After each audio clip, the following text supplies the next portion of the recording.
century.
Century.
Century.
Century.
Century.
Century.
Century.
enjoy, and thank you for being here.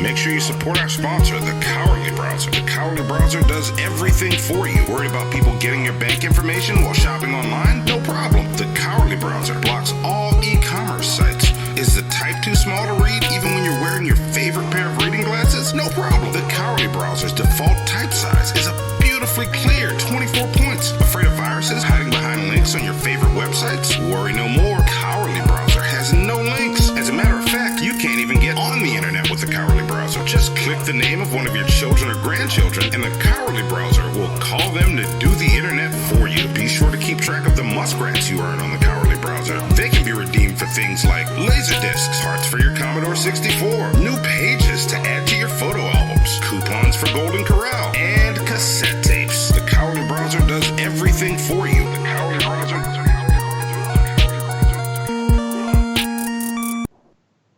Yo, yeah.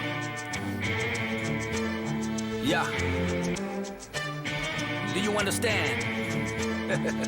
Yeah.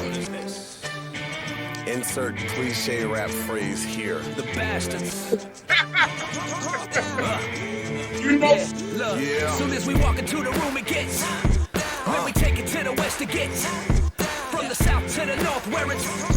You know we coming to get it. You know we coming to get it. Yeah, they used to show love, now the streets hot, but my heart got a trench coat full of heat.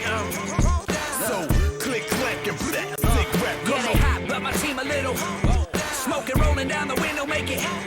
Clean, hopping out the limo, looking. We'll never be overrated. Believe it, we are the You greatest. lying, writing, and denying. Think you squad hype, you think you nice, but we roll the dice and hit 7 weeks. It's time to cash out and keep putting the raps out, yeah. Okay, yeah, this is the chorus.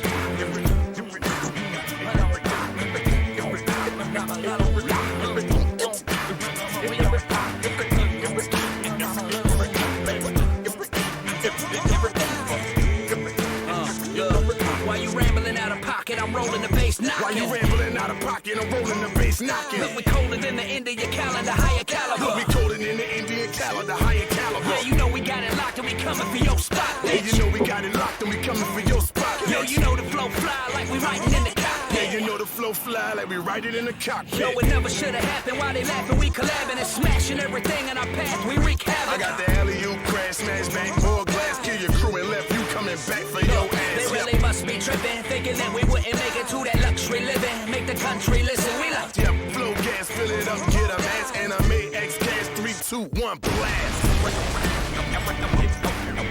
Okay, yeah, this is the chorus.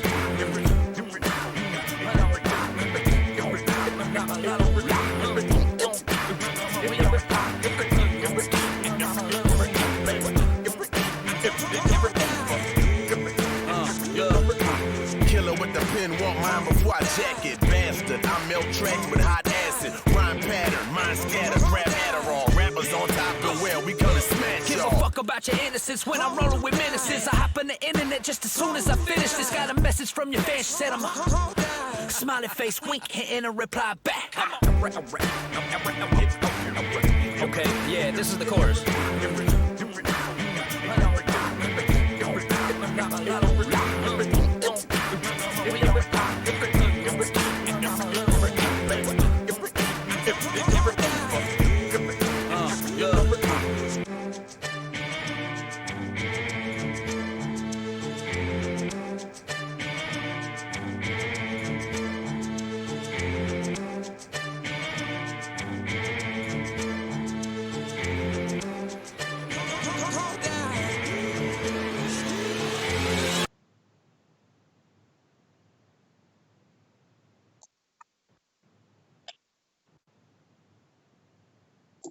I do not believe in putting real effort in. The only two people that I will vouch for, Hannibal and Monty. Bridge to Captain Picard. Go ahead. We've just received word from the fleet. They've engaged the Borg. Mr. Data, put Starfleet frequency 1486 on audio. Aye, sir. And the stand is not a great Eminem song.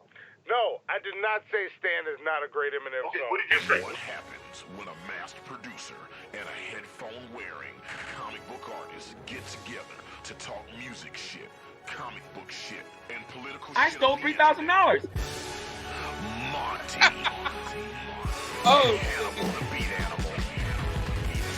Hannibal and Monty shit show. Holy shit! My name gets to be in the title this time. Hannibal and Monty shit show.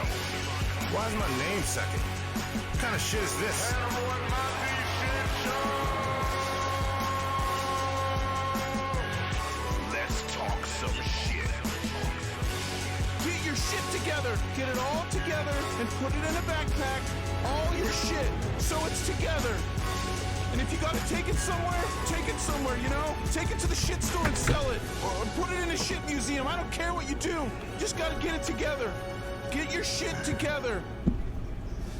Yeah, so I was trying to figure out why is 4 Hornets the number that's bad? If it's 3, it's okay. 2 is fine. 1, no problem. Why 4 Hornets?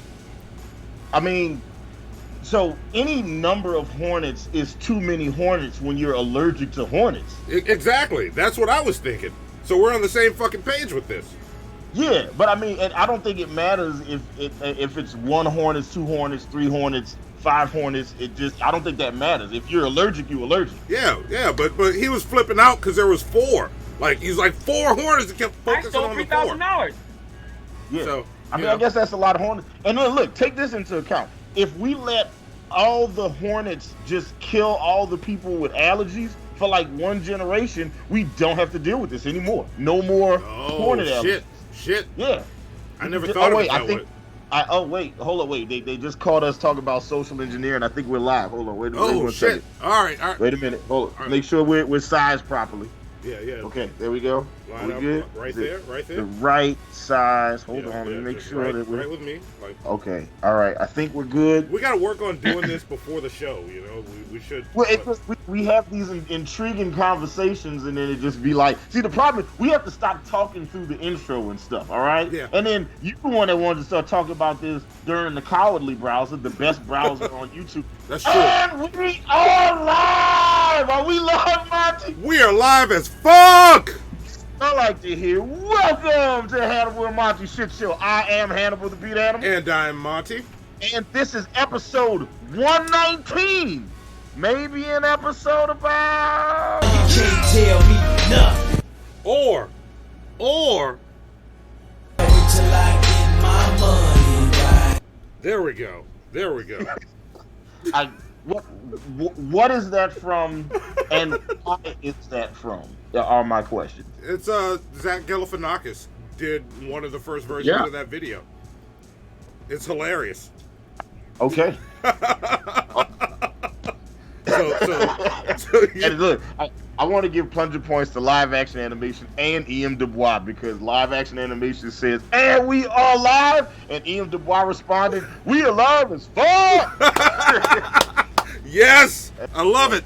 Also, it's a very interesting way to see who's Team Hannibal and who's Team Monty. Not that we're doing teams. Yeah, we're not doing teams. We're not doing teams. We both lost anyway, so I don't even know how that works. But look, before we really get into this, if y'all want to support the show, I heard a few of them coming in already.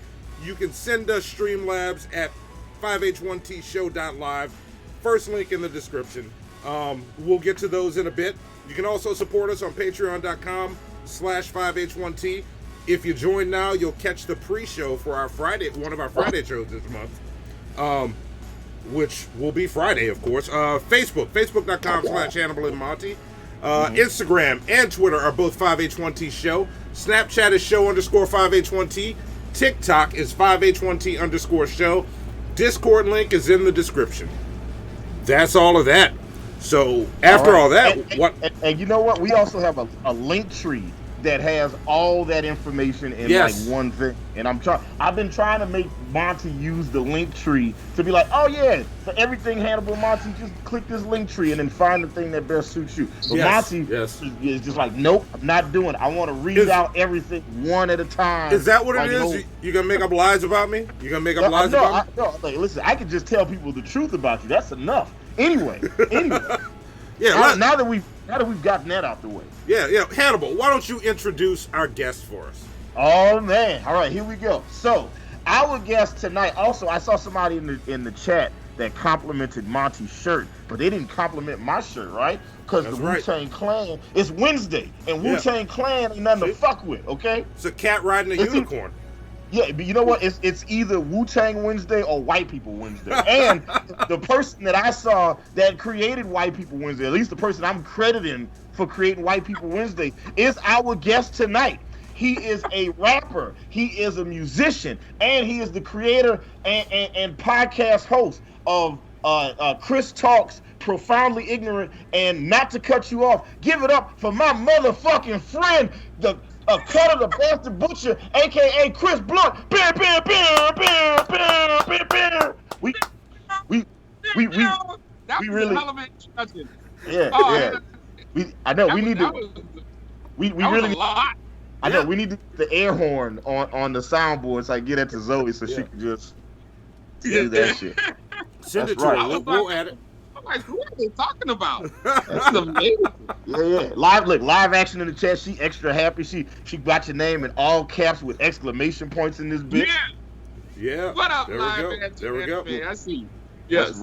That's right. Cutter is. I have known Cutter for 1,000 years, but anyway, you know what? I just gave a big introduction. I'll tell everybody how we know each other. Cutter, introduce yourself to all the shitheads out there. Tell everybody who you are, what's good, what you got going on, brother. It's pretty offensive to call everybody shitheads, but it's okay. You know what? No, wait. Are y'all offended by it? Continue. Well, hello, shitheads and ass bags. I think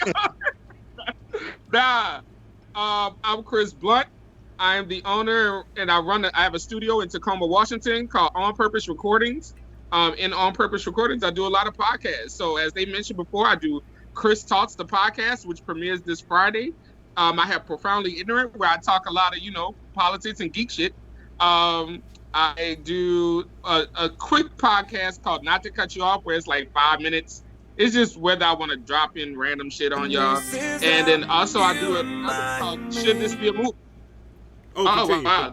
Continue. Oh, okay. Cool. That was a nickel chat. That was a nickel chat. Yeah. We're going to get to that. Somebody send us a nickel chat. It looked like it was from I'm Sorry Wilson. All right. Yeah. So then I do Should This Be a Movie, man. So I'm an all around Renaissance man. I stay busy. You know what I'm saying? So it's all good. I'm happy to be here. I really am. Awesome. Well, welcome. I'm looking forward to this show. I spent the last little bit of my downtime before the show checking your shit out. Stuff's awesome. Y'all need to click his link. It's in the description. His podcast starts Friday. So yes, Chris Talks starts Friday. He's got all the season. He's got the whole first season mapped out. And get on Spotify or you can get on SoundCloud and you can check out Not to Cut You Off. And he has the best 5-minute review of Tiger King, and nigga, that's he makes an observation about Carol Baskin that is incredible. All right, I'm just saying. And then and look, he also has a 5-minute video of a 5-minute Not to Cut You Off about his 5 favorite villains of all time. And one of the villains you had on there, which is amazing, is Jenny from Forrest Gump. Yep. Yeah. She's a fucking asshole. Yeah. She's about how you don't use your pain to hurt people. And that's real. Like, a lot of people, like, Jenny got a lot of sympathetic, she got a lot of sympathy. Because mainly, because they were like, oh, she had a hard time. Or she was dealing with drugs and shit like that. Like, and she fucked over Forrest. Forrest up there achieving in life and everything. And she was like, yo, I see that she didn't even pay attention to Forrest. Like, she fucked over Forrest, treating him like a dunce-ass friend. $3,000. And then when she saw that nigga, like, funny, like, and running across the world, she was like, "Oh yeah, you need to holler," and like poked the hole in the. I think that's what happened. I think she, she gave him a keeper nigga baby essentially, and Oh, it's gonna be a fun show. I don't think that kid's his. Like, I think she got pregnant, she had a baby, and then she was like, Forrest is stupid. You know what I'm saying? So I'm gonna name him Forrest. And she was planning for the future. And so he was like, and I would have been like, as I stated before in the podcast, Jenny, I need a paternity test. Like, right. I don't like, we not that cool. You know what I'm saying? Yeah. Like, you know how many dudes I know that got kids right now that they don't know is theirs or not because they're afraid to find out that it's not theirs. They just like, I'd rather not. They be like, man, fuck it, that's my kid. That don't even matter. Paternity test don't matter. I'm like, all right, whatever, bro. Live your truth. All right, sounds good. You good. All right. Yeah. I was saying you good, but hey. Yeah. So I don't live that life. I need to see all the paperwork on that shit. Don't even call me until Maury calls, okay? Yeah. Fuck that shit. All right. My child came out a little bit too light, and I was testing him. A little bit too light. That's what I told Monty. Monty and his white baby mama, you know what I'm saying, who's a lovely woman, who's a lovely, fantastic. Shout out to Tish. Love Tish. She's awesome. But when their baby was first born, I was like, oh, bro, she cheated on you. That baby's white. That baby don't got no melanin whatsoever. He was like, oh, they all come out like that. I was like, all right. I believe This how you know Hannibal ain't shit. Yeah. Like, why you gonna tell? That's the first thing he tells Monty. No, look. That's the sign of a true friend. He looks out. Looks out. He's watching out. That's all right. That's all right. Yeah, I was just off the rip, off the muscle. I was like, uh-oh, she might have got it, bro. all right. Let's keep it moving. That nigga look like Steph Curry now, so you good to go. The nigga look like Lil Drake, okay? He look like Drake if Drake would call a manager on you for something. All right. We got plenty of show to get through. We gotta let's hit the next one. I know we got a lot of Streamlabs and nickel chats that came in. Do you want to do those before or after what's next? What do you think? No, let's go ahead and do let's do up next, and then I'll do the and then go ahead and do the what you call it. All right. Keep in mind, for as little as $2, you guys can send in your Monty Radica, and Monty will read whatever. He will read up to 4 sentences of erotic literature that you guys send off. Okay, he will read it for as little as $2. Okay, so before we raise that price, you know what I'm saying. And Monty told me before the show started, like right before we was going live, me, Chris, Monty was talking, and Monty was like, man, the Monty Radica is making my sex life so much better. Lies. He always tells lies about me. Look, for $2 a month, okay? He's shy, okay? Like, y'all can't tell, but like when black people blush, like we just really turn purple. It don't even like look like we blushing. So it's like don't y'all can't tell it, but because he's a little shy, but that's okay. All right, well, what's up next? Play the music. There we go. Let's talk about what's up next. Okay, what we got up next? On July 10th, Friday, we got Ace Wonder coming on the show, and Lord Magicus. Or Lord Jamarcus. Lord Jamarcus. I'm sorry. I said his black name. His black, you gotta say like Lord Jamarcus. Yeah. And Lord just so you know, it's gonna say Lord Jamarcus on the screen when you're on here. So that's what it's gonna say. I love it. And it's gonna look black as shit when you're on here. Like it's gonna be awesome. It's gonna be awesome. And then the 15th, which is I think that's our next Wednesday show. Yeah, we got Krindar coming on. First time on the shit show. We've been on DP with him before. He's been awesome. Yep. Yeah. Yep. And then July 22nd. July 22nd, we will be talking about Hannibal with hopefully both of the guys from Goofy Fruit. Hamilton. Yeah. Hamilton. Yeah. You talking about Hannibal? No, we're talking about Hamilton. Oh. How do you know I'm not setting you up and I just slipped? It's a whole episode about Hannibal, and I'm just gonna run the whole show and do all the segments. Look again. We talked about Hannibal for an hour. Yeah. I'm here for Hater Fest. Let me know. Oh yeah. When that happens, we're gonna make it happen. with friends like these. Yeah. So we're gonna talk about Hamilton with hopefully both of the guys from one of my favorite comics and creations ever, Goofy Fruit. It's as ridiculous as it sounds. Look up Goofy Fruit. Yeah, it's what I'll do is I'll make it a point to post a bunch of their stuff on our Instagram page so you guys can see in our Instagram story so you can see who Goofy Fruit is. And look, all I posted on our Instagram was nothing but Facebook and Instagram posts from this hilarious motherfucker underneath us, okay? The dark-skinned prince of comedy, Chris Blount himself, okay?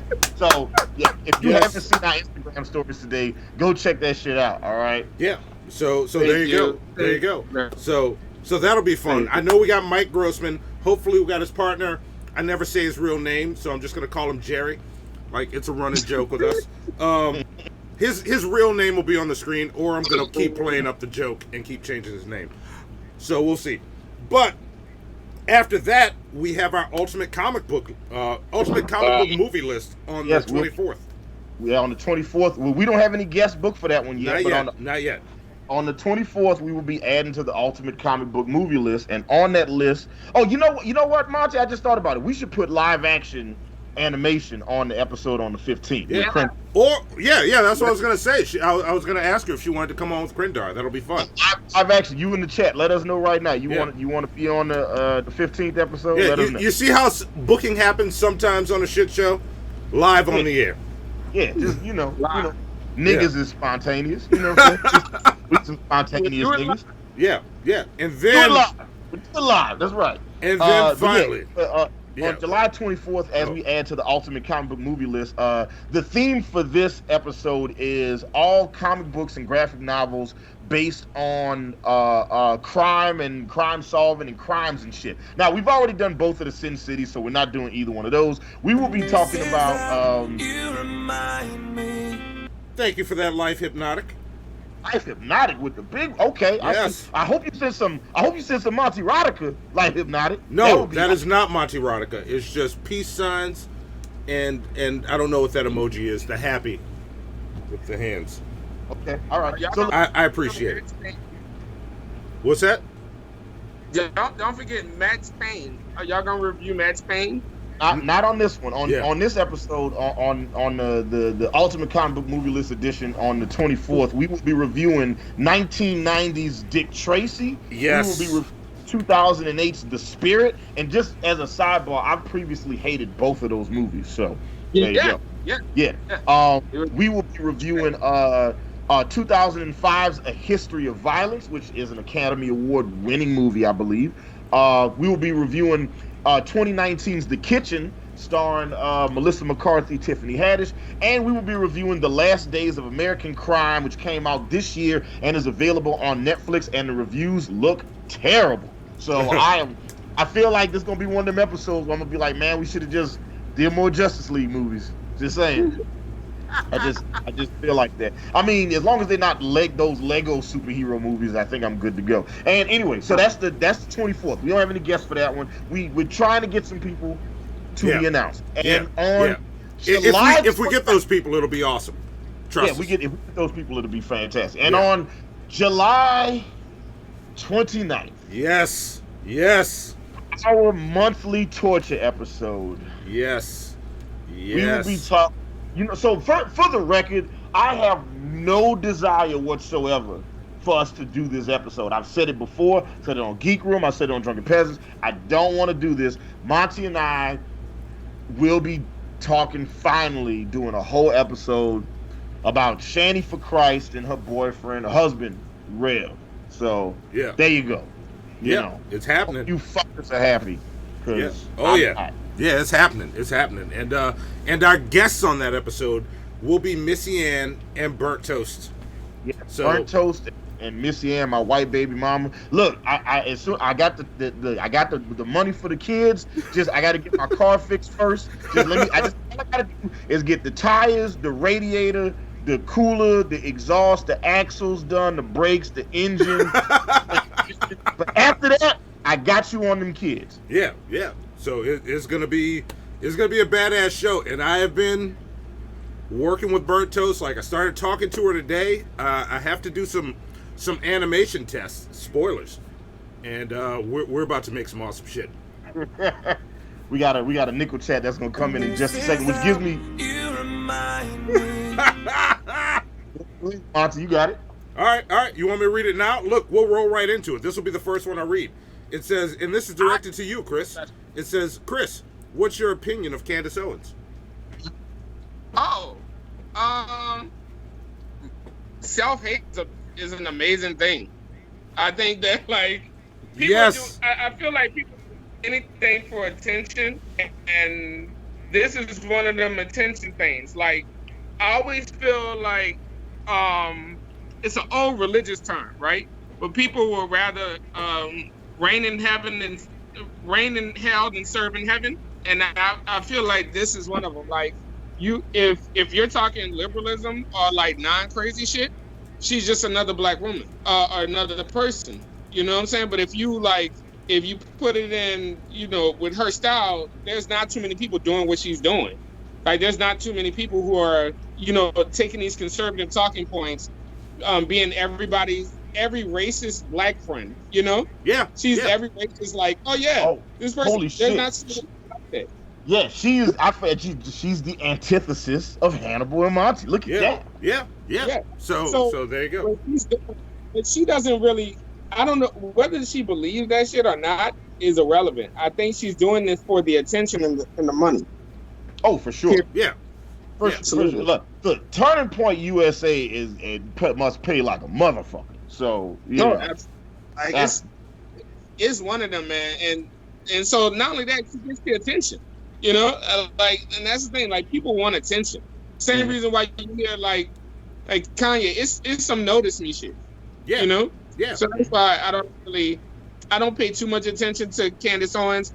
Some of the stuff she says is ridiculous, but that's because there's no difference between Candace Owens and what's that blonde, the conservative blonde? Tammy Lauren. Lauren. No difference. Tony Lawrence. I like to say her name wrong. Tony Lawrence. Tommy and Candace don't get along. It's like it's like some old bring it on cheerleader shit. You know what I'm saying? Like bring it, bitch. It's already been brought. Like it's like damn. And I think at one point Kane and Undertaker didn't get along. Yeah, but then they eventually they joined forces and then won like the WWE tag team titles like 100 times in a row. These motherfuckers did the Royal Rumble together, shook hands, and just cleared out everybody in the fucking ring. Do you want that for America? No, we don't. The year's still early, Hannibal.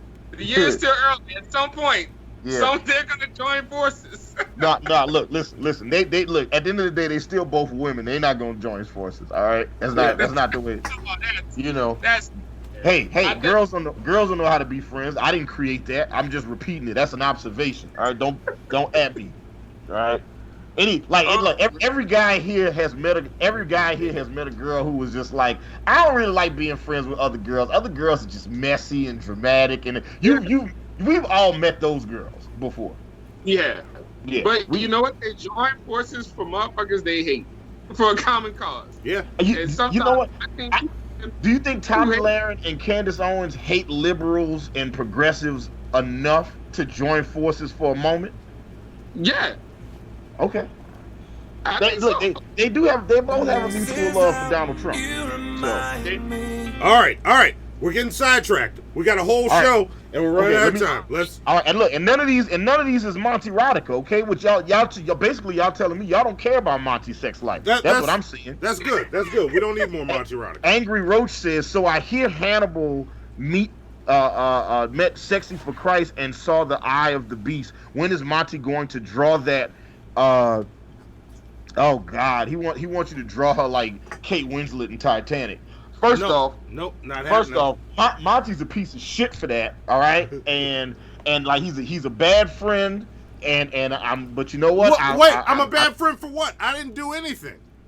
Yes, you did. You were the one who told me that I should check out Sexy for Christ. I did not say it. What are the rest of the Streamlabs? I didn't say that. And then this nigga's just lunch your black ass. Who's your buddy says he sent us a donation. Thank you very much. Who's your buddy? He says for Hannibal's PTSD meds from the Geek Room show. Thank you. who's your buddy. Somebody okay? got him to watch that shit. It was terrible. I was genuinely traumatized watching. And at some point, Chris, we got to tell you who Shanny is, and so you can know what the fuck is going on. It's some more other shit. Yeah. And look, when as soon as you learn about Shanny, you will know as much as I know about Shanny for Christ. Yeah. Well, there you go. Yeah. So yeah, I'm sorry Wilson sent us some money. Thank you very much. I'm sorry Wilson. He says G-Man tried to pull y'all's man's card. Isn't that just adorable? He's like an angry 13-year-old on Xbox Live. Yeah. I was trolling him in his chat today, and he was. Oh, you today? Yeah. He called us out. He said we suck. It'll be G shit Friday. Okay. Why? Look, man, I want to be done with G-Man. All right, I don't want to come on, we move. Like, can we just leave that alone? You know what I'm saying? Why you got to go kick the hornet's nest and have 4 hornets attack us? All right. G-Man is, to be fair, G-Man's only 2 hornets. It's not that bad. Your buddy also sent some more money that says, I'm allergic to hornets. Don't make me sound like racist Billy and say allergic lives matter. Right? Nice. Yeah, and just life hypnotic also sent us, what is that, a peace sign? Is that a rabbit emoji? No, it's a bunch of peace signs in the huggy emoji. I think that's what that is. I don't know. Thank you very much, Life Hypnotic. We be low key sending each other shit back and forth on Instagram. So you a real one. Druid Lover said, Chris, what's your opinion of Candy Stones? We already talked about that. And Alan Reyes said, Chris, what's your thoughts on AIU? What's AIU? What the hell is AIU? I don't know. No, I don't know. Might be too black to know what that is. Yeah. Alan Reyes, let us know in the chat what AIU is. And look, $2 a month, y'all can send some Monty Rodica. Okay, so go ahead. Stop. Are you ready to go into the next? What's next, Monty? Well, I got a question for y'all because I haven't asked this question in a while, so I want to keep it on the board. I don't want it to fall off. So here's the question. Oh, Zoe wasn't ready. You ready now? You ready? Here's the question. What's up, nigga? You want to talk some shit? Well, Hannibal, Chris, y'all want to talk some shit? Yeah, man. What the fuck did I join?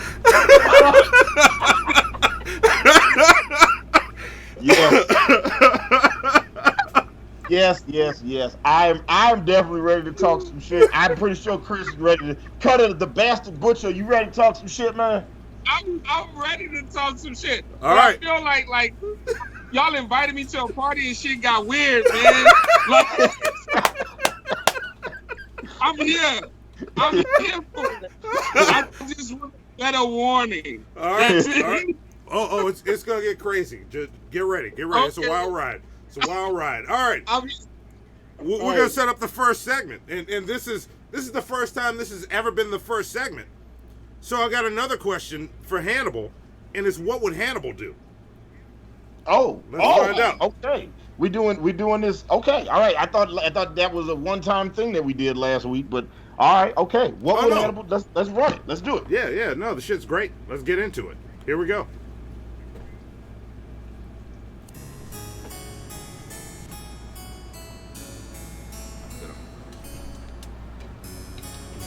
And now, it's time for What Would Hannibal Do?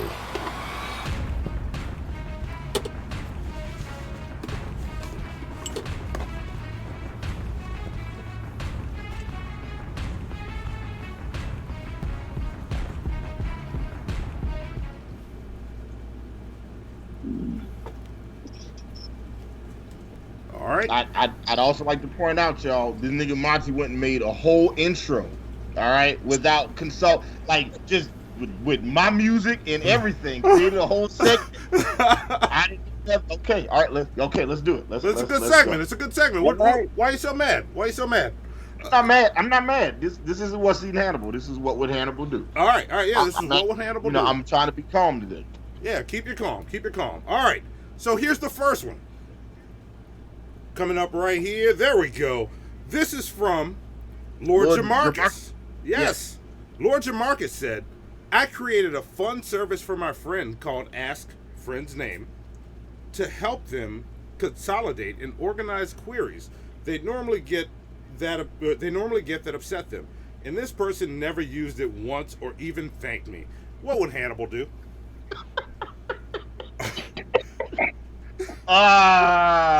Okay, so first off, I would find out the reason that said person didn't use. Look, the reason I didn't use it is because I couldn't figure out how to make the motherfucker work. The first time I tried to use the shit, I couldn't figure it out, and that's why I did. I'm like old people with new technology. All right, you gave your grandfather an iPhone and got mad when he got upset when he got confused. I didn't know, man. All right. Yeah. Well, fortunately for you, Hannibal, I contacted Lord Jamarcus.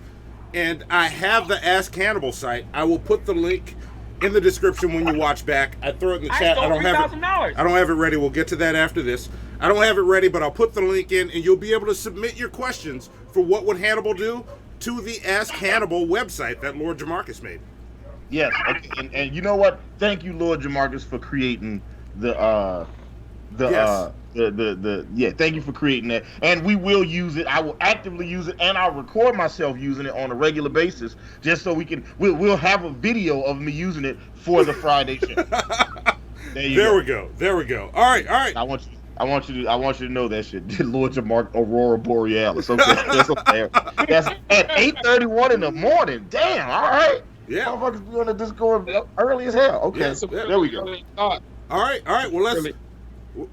Wait, what was that, Chris? I didn't want to cut you off. I'm sorry. Oh, no, not to cut you off. Plug. Anyway. Yes!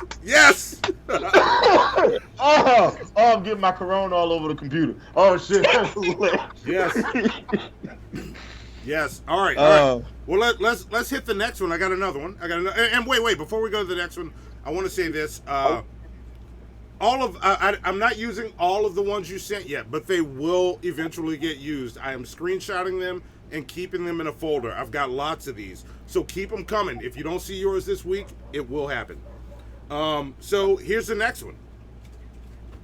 Oh, we're already up there. This is from The American Nightmare. He says, so I have a co-host of my podcast who's from Alaska and wants to talk to another friend of mine about Alaska and tell him how great growing up there was, so they can come to some compromise. What do I do? What would Hannibal do?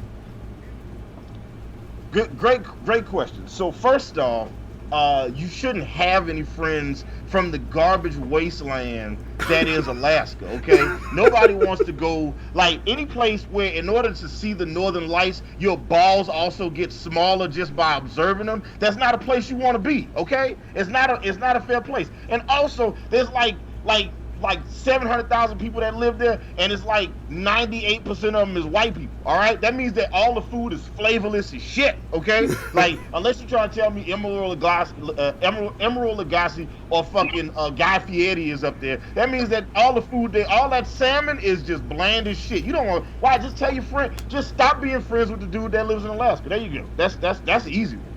All right, simple enough. There's your answer, American Nightmare. All right, well, Let's hit the next one real quick. All right, this is from Mr. Tibbs. I don't know who Mr. Tibbs is, but Mr. Tibbs said, if I'm in a rideshare car, how many of the complimentary drinks should I open? Also, I'm not planning on drinking any. What would Hannibal do? So you want to get in the Uber or Lyft car and be like, this motherfucker got drinks, and I just want to see how many of the drinks I should take. I'm not gonna drink none. I just want to take them. You shouldn't take none of them shits. No, okay? He wants to open them. He wants to open them. That's worse. That's way worse. Just leave them shits. Okay, look, listen. All right. You almost turned this into one seat Hannibal. Okay, I got you. No, just don't open them at all. Period. That's it. Just don't open them. Yeah. Don't do that shit. What was Can that? You believe this shit, Chris? What if you just hate their guts and you want to make their lives better? Because that's pretty much what the core of this question is. Yeah. This sounds like an obvious trolling question. Yeah. Like, it's like, yo, how do I just fuck up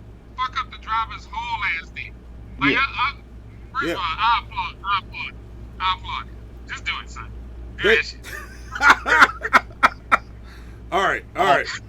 Like Lord Jamarcus, that is not a great question. That's a terrible question, and I don't like it. So, all right. And, there you go.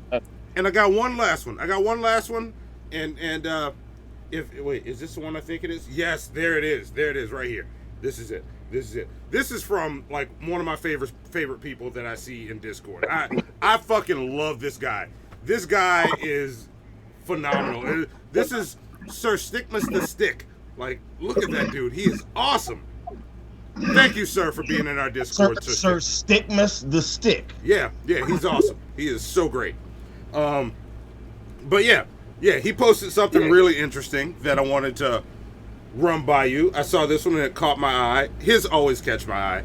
But it says, Sir Stickmas the Stick says, I may have encouraged my best friend to unknowingly look at someone's butthole. He seems a little upset with me lately. What would Hannibal do? You know, there's a striking resemblance to Sir Stickmas the Stick and you, Monty. Oh no, that's not me. That's just a good-looking dude. I may have encouraged my best friend to unknowingly look at someone's butthole. He seems upset with me lately. You think? You think the first time that your friend meets somebody or hears about somebody, the first time they should interact with that person is seeing a booty hole? Yeah, it's wrong to do that to somebody. Zoe, play my theme music. Oh, you know what? Yeah, okay. I'm calling the audible. Yeah, play my. I'm calling audible. All right.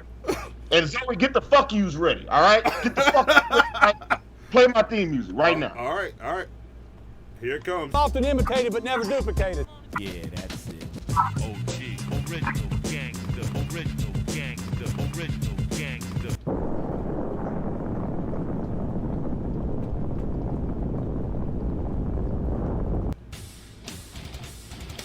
Women drivers, people who talk during the movie, customers who cannot make up their mind while ordering food. They shit on LA, they shit on Chicago, they shit on Miami, they shit on New Jersey. New Yorkers, Atlanta Falcon fans, possibly people from Alaska. They hate Canadians, they hate the South, they hate the rain, they hate the snow, they hate murder, they hate crime, they hate fucking everything. They hate the Knicks when they're winning, they hate the Knicks when they're losing. Indecisive morons, blithering idiots, humans. These people have formed a burning question. What is grinding Hannibal's gears?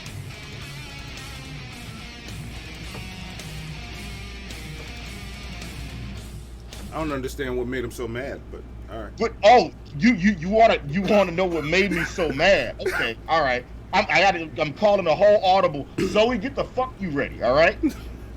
Okay, so I keep telling myself that I would never do another one of these What's Eating Hannibals like this, because I truly believe what happens in the family should stay in the family. But since the shitheads are our family, let's air out the dirty laundry, okay? Monty, where the fuck is he at? I'm right here.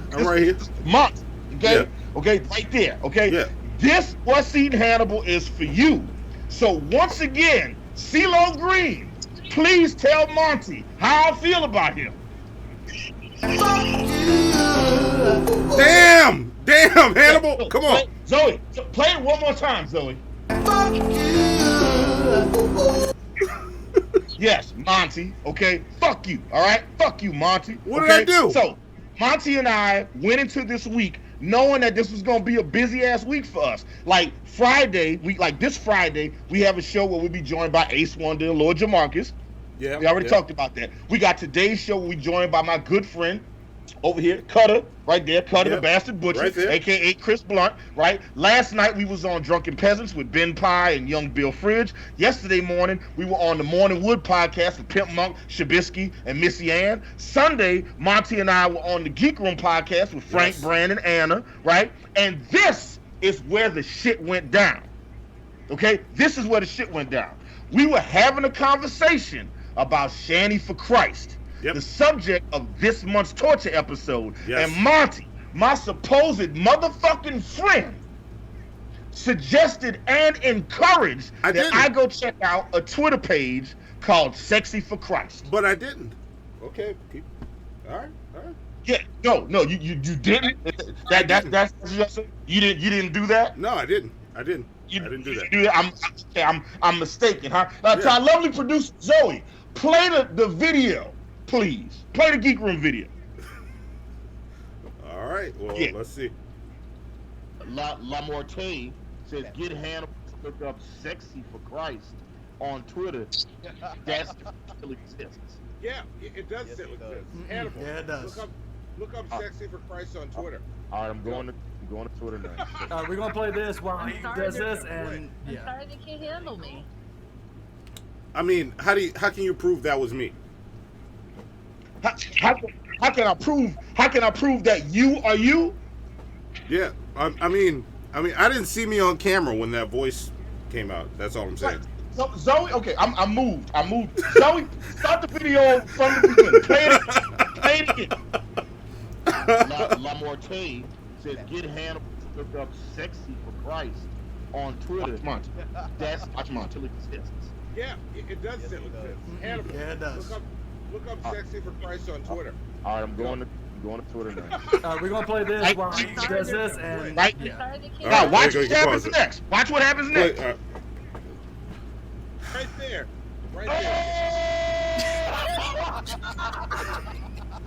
No. No. He wasn't ready. He wasn't ready. Yes, Monty. You did that. Y'all see that? Y'all see that shit? Y'all see how Monty's black ass set me the fuck up? Okay? What type of friend would do that to another friend and then laugh at their pain? You want to know? Monty. Which way?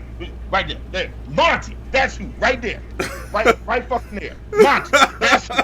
So, Monty, this week's What's Eating Hannibal is for you. So once again, CeeLo Green, please tell this black ass man how I feel about him right now. Zoe, play it one more time. That's right. Fuck you, Monty. All right, who is calling me right now? That's Mike. Why you always call me when I'm doing the show, Mike? Man, you gotta. You should be mad at him. Yeah, look, and let's get this out the way right now, because just to be the ex-girlfriend and keep bringing up some old shit.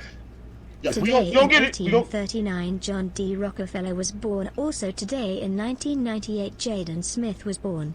I was under the impression torture episodes could be about good stuff. That is why I keep suggesting a Berserk episode, even though there is a lot of torture related to it. Look, we can do a torture episode. That might be our September torture episode. I stole $3,000. That's from Fabrino. I hope it's some. Look, and I hope y'all all send in nothing but Monty Rodica for the rest of the night, okay? Like show Monty that what he did was fucked up. And just to be like an ex-girlfriend that keep bringing up old shit, let's talk about all the abandoned segments we've had on the shit show. What happened to the shithead voicemails, Monty? What happened to Daniel Silver, the gold standard, Monty? What happened to the Wrestling Minute? What happened to Man on the Street? What happened to the Science of Scientist Mel? What happened to the shithead shout out? What happened to the Weekly Amazing? What happened to E Green Street Report? Okay? All of these are segments that Montel Vontavious Stickman unilaterally decided to delete without he and I having a single conversation about it. Okay? I mean, all right. I mean, that's a thing that happened. But I don't want to seem like I'm pandering too much, but I like having Scientist Mel on the beginning of every episode. But now, no more. And that's all because of a man that looks like what happens when the Predator and Whoopi Goldberg make sweet love at a hippie community. Okay? All right? And to that level of non-sequitorial ass egotism and selfishness, believing The Dark Knight sucks, making me watch Tyler Perry movies for torture episodes, and thinking that Stan is anything less than a 5-star Eminem song, Mr. Kanye West, a.k.a. Monty, you want to know what this What's Eating Hannibal is about? It's you. So once again, CeeLo Green, tell Monty how I feel about him. That's What's Eating Hannibal. Damn, Hannibal, that was a little much. That was a little much. I'm hurt a little bit. Stanley's asshole was a little much, all right? Okay, the first time I meet anybody, it should not start off with somebody's asshole, all right? All right. I mean, if that's how you feel, Look. Let's change it. Let's all get back on the same page. Why don't we watch some crazy shit? A crazy motherfucker saying some crazy shit. I got a headache right now. I need Shayla to bring me some BC headache powder. Yeah. Okay? Yeah. So all right. This is what we'll do. So I don't know if you remember our last story. Right after, or actually, let's do this right now. Why don't we do Streamlabs first? We can all breathe. Hannibal's a little upset. All this wee shit he's talking about. All right, here we go. Fabarinos pointed out that the stick man wears glasses. I've never seen Monty wear glasses. You know what, Fabarino? True. Fabarino, all right? He's you right. Motherfuckers is picking sides even though we're not doing teams no more. Who's your buddy says Monty coming in with the R. Kelly defense of how do you know that was me on the video? Right. Thank you. Who's your buddy? Yeah, go ahead and give him some plunger points, Zoe, for that. And Joseph Walton Photography. What's going on, Joseph Walton? Said first time listener is Hannah Rodica a thing? I mean yeah, it should be. It should be. Just threw me some headache medicine, didn't I? I mean, look, like, do y'all want to hear erotica in my screeching, aggravated voice, or do you want to hear it from the Egyptian god with that mahogany throat over there? Okay. Yeah, no, we're not doing that. Look, all right, look, I'm just gonna take it from here. That's all of them, right? We're good. We're caught up. That's all. All right. So it was just two. I thought I heard more come in. All right. I read them all. I think that was all. Because then I also read I read them all. Because then we had Joseph Walton, who's your buddy, Fabarino, and then Kilos was read to text. He says today in 1839. There we go. John D. Rockefeller was born. Also to 1998, Jaden Smith was born. All right. Well, let's. I stole $3,000. Ha! Yes. Thank you, Kilo. We'll save it. Thank you, Kilo. We got some Monty Rodica in the building. Oh, fuck y'all. All right. So, before that. There are two more. We also got Angry Roach sent some money. He says, does Chris have a shower curtain? Nah, I bet he doesn't. He's trying to, not even going to go, I'm going to hold it. Huh? That's random as hell. Also, Cutter, something happened to your audio. Yeah, something. Yeah. Yeah, it got kind of. I don't know how to explain it. It sounds far away, like you're talking through a tin can. It happened last time you were talking, and I was hoping it would just fix before. All right. While you check that, I'll set up the next segment. Unless is there more? Is there another one, Hannibal? And Joseph Walton wanted to point out that the last person in What Would Hannibal Do was you. He said that was you. No, that wasn't me. Y'all keep, Hannibal. Are you sure that wasn't Sir? Are you sure that wasn't Sir Stickmas the Stick on the Geek Room with you? No, it wasn't. Because we look alike. We look alike. Yeah, because you're the same person. You like Clark, you like Kal-El. You just feel like you put some glasses on and the nigga gonna be surprised. Like, no, it's you. I still see you. It's still guy. All right. So we supposed to pretend he's not. I see. Joseph Walton said Edward Wycliffe wants a mask and or bow tie inspired Monty Rodica. Joseph Walton, release your inner poet, brother. Okay, go ahead and write it out. Up to 4 sentences, Monty will read it. Okay. Fuck Monty Rodica. And look, all right, You saying fuck the fans, Monty? Why you gonna say fuck the fans? I'm not saying. Always putting words in my mouth. We got a Monty Rodica for you to read right now. Right now? You want to read it now, or you want to read it a little bit later? You want to let them collect it for a second? Let's do it after check this shit out. Let's just go in and check this shit out, and and let me set it up first. This was for Apollos Harris because Apollos is a Mag fan, so and the shit we were gonna talk about, but I got a Mag video sitting around. Let's watch it and let's talk about the bullshit that Mag's got for us. So, Chris, Hannibal, check this shit out. All right, I'm ready. And your volume's better. Yep, much better. Hannibal and Monty's Shit Show presents. Check that shit out. What is that? I didn't know they made them like that. I don't even understand what I'm seeing. Remember that shit I gave you last week, nigga? It's nothing, nigga. It's nothing. It's nothing, nigga. Nigga, it's nothing. This shit right here, nigga. This shit right here, nigga. Right here, this shit, nigga. This shit here, nigga. Check this shit out. Name is Chris Blount, nigga.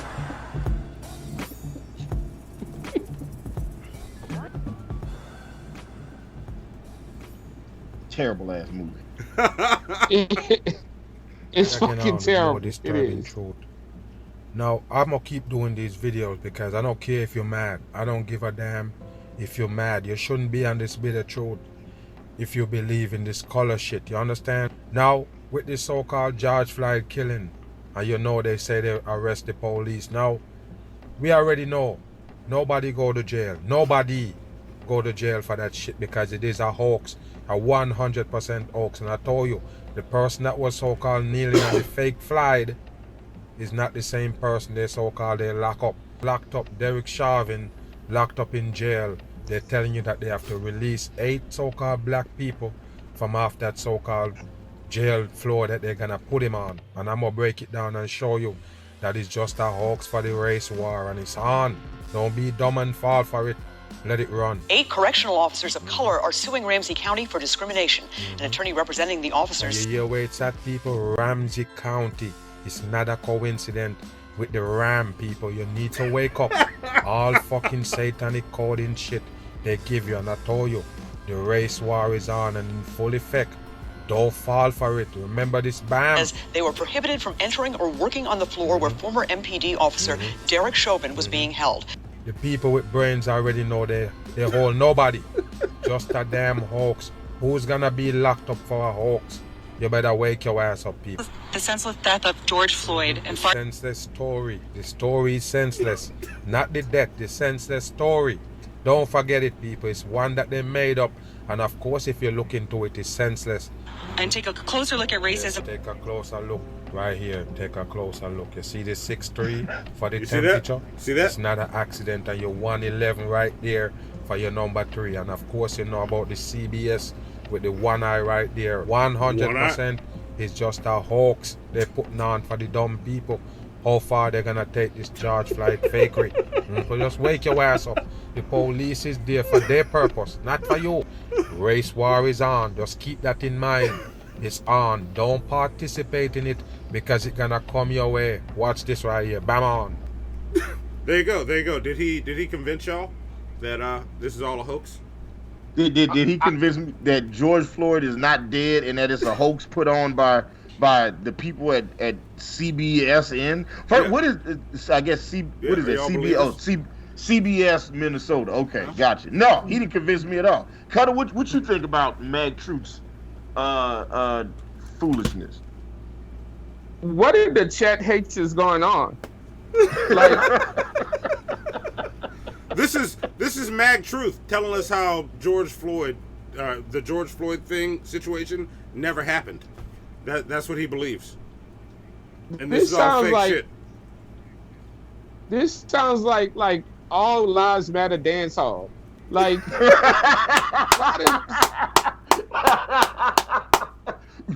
what the fuck is he talking about? Yes. Like, I'm not buying any of that shit, man. Okay. Like, okay, I think so you're not sold. it's just like, I don't know. I think it's just some shit like that. You know what? You get somebody on every side, I guess. You know, I guess this is the power of diversity. Yeah. You get, because I'm used to this coming from somebody with like a more country twang. Yeah. Like, you know that shit not real, right?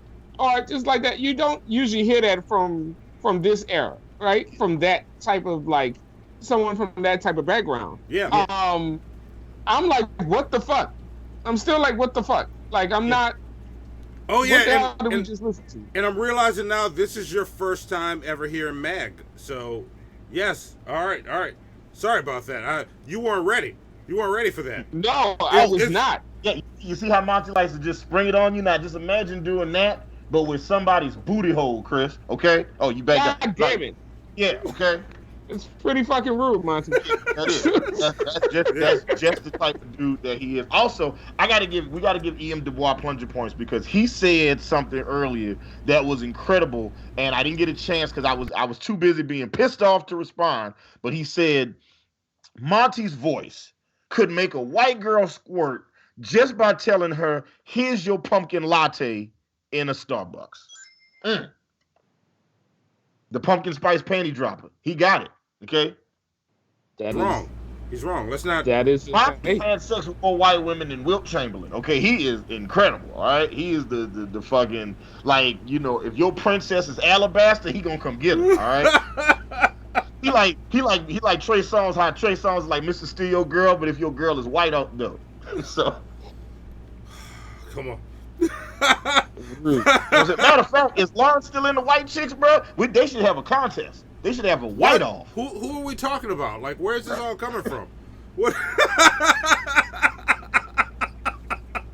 Lawrence probably watching the show like, wait, what? No, I'm just. It's funny. What are you talking about? Care? It's not that segment, J. Troy Doe. What are you talking about? Stop. Look, and I see Drag in the chat. What's up, Drag? Well, Drag is what's going on, Drag, homie? Look, now that we've done that, Zoe, can we go ahead and go full screen? Because Monty, it is time for you to read some Monty erotica. There we go. Got the music going and everything. Here we go. All right, you got it pulled up, Monty. You ready? Do I have it? No, Zoe's turning it. It's pull that closer. I can't see it. This is bullshit. Maybe you should put your glasses on, Stick Moosa. But I don't wear glasses. What are you talking about? Okay. What are you talking All about? right. Cool. Zoe leaves for you to wear, and he can fine. All right, here we go. All right. For the latest, here we go. I got your intro. For the newest edition of Monty erotica, ladies and gentlemen, give it up for the mahogany throat himself, Monty. All right, there you go. Go ahead. Oh, that's it. That's all of it. All right. Fuck y'all. Michael went up to her and kissed her. Eve returned the favor and threw her arms around him. Although considerably shorter, she had a strong, athletic body. She felt Michael's cock come alive in his shorts. She went down on her knees. Fuck you, yes. Kilo. Fuck you, Kilo. Yes. Fuck you. Oh, shit. Yes. Yes. In the words of the great philosopher and poet, Nelly, getting hot in here, y'all. All right. Monty. And look, for as little as $2, no, stop. Your own Monty erotica, and he will read up to 4 sentences. That's 50 cents a sentence. You will not find a better deal on the internet. Okay? And just think, you can clip this out. You can make this your own personal ringtone. You can play it with your girl. There are all types of ways you could use this information. I feel like y'all should make a definite audiobook of this. And, no, Chris, what are you doing? What are you doing? Talk about. I tell you, like, look, I know. Look, at the end of the year, somebody needs to get a Monty erotica book with all the Monty erotica together in story form. 67% this is successful. 67%. That's at least good enough to stay out of summer school, Monty. All right, that's good. I like it. Definitely not 100. Yeah. Definitely not 100. But it's definitely not a fail. Yeah. Look, and Druid Lover, stop encouraging them. Stop. Just stop. Stop. And you too, Kilo. You too, Kilo. Stop encouraging them. Larry from OAW wants to know how much would it cost for a full audio reading. That's what. Look. E.M. Dubois offered to help write it. Come on, man. We got this. No. We're not. We're not. Look, D is for Lisdexia. No, don't stop. Y'all just stop with all of that. Yes. You gotta start out by saying "fuck y'all." I feel like that lets people know that you're in the building, and it gets people ready. To be honest with you. Look, as an added bonus, okay? Because I'm a good friend. Not only will you get the Monty erotica audiobook, but you also get Hannibal Reads Twilight. Look, you owe us that anyway. You owe us that anyway. Now they're getting it as a bonus, okay? Now you get the appetizer and the main course. Look, how is it a bonus? Is there commentary in between the reads? Like, yes, there is. Yes, there is commentary in between the reads. Yeah, look, Hannibal lost a bet and still has not delivered on it. You owe us. How is that a bonus? It's already owed. It's like, look, I'm gonna cook you dinner, and as a bonus, I'm gonna pay you back all the money I owe you. Look, that sounds like a good deal to me. You know what I'm saying? I get better and my money back. That is amazing. This is terrible.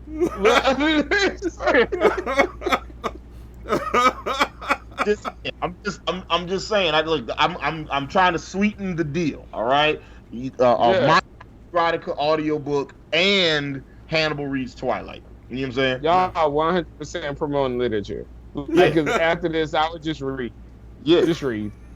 And look, we got 82 people watching the show, but we only got 50 likes. Let's go ahead and make the amount of people watching the show, make the amount of people that like the show. So go ahead and consensually massage that like button, okay? She has been locked up and quarantined for a while, and she is extra frisky right now. She low-key wants you to choke her a little bit, you know what I'm saying, pull her hair, and just consensually massage that like button. So if you haven't already, go ahead and click the like button. Oh, fuck you, Joseph Walton. Fuck you. Fuck you. Why you gotta do that to me? Why you gotta do that to me? I posted in the chat, please read, we poor. Thank you. So look, and he sent us money. So we gotta just go ahead and grab some. There we go. Oh, yeah. Yes. You want to read it now? You want to read it later, buddy? Huh? Later. Let's let me go ahead and grab them real fast. This is how you remind me. Y'all, like we're I got it. Y'all are killing me. Y'all are killing me. I'm dropping them in the Skype right now. Awesome. We have some great fans. Great fans. That's the first one, Monty. There you go. I know. See you later, Joey the Sloth. Thank you for popping in, though. We'll leave a comment tomorrow. Triple X condom. Oh man, this is about to get. Oh my God! What? I don't even want to read the whole thing right now. I want to just wait until. There we go. Yeah. Oh man, Joseph Walton. Look, let me just tell you. I know you're a photographer, but you might have missed your calling, sir. Okay. Yeah, and you put them in the Skype chat. That's where you put them. There you go. All in the Skype chat. There you go. All right, Monty, what we got next, buddy? And I'm just realizing that next is Fair File, and that's a long-ass segment. I should probably get the shit over with. Joey, could you go full screen, darling? Please. Please. There we go. Hang on. Let me get this position. And once again... He's got to get in position. Fuck you, Hannibal. I can't even. I got nobody to point at on this screen. Fuck. Okay. Oh. Okay. And now, for the latest edition of Monty Roddick, ladies and gentlemen, the Egyptian god himself, Monty Stickman. Look, I better see those fucking likes match the amount of people watching this shit. That's all I'm saying to all of y'all. All of y'all. However many of y'all there are. All right. What? Monty sighed, clenching the bow tie a little tighter.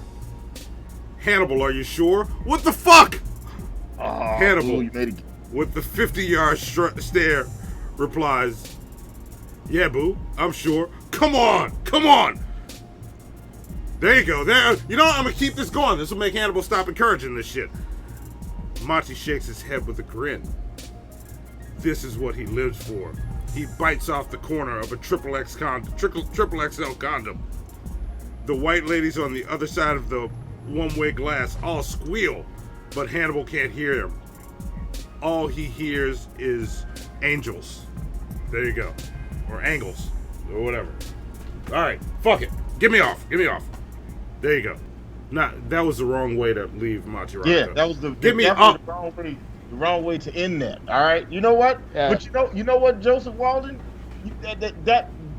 in the core of the writing, it was quality writing. You know? Damn it! He's still with it. I have some character notes going forward. You know what I'm saying?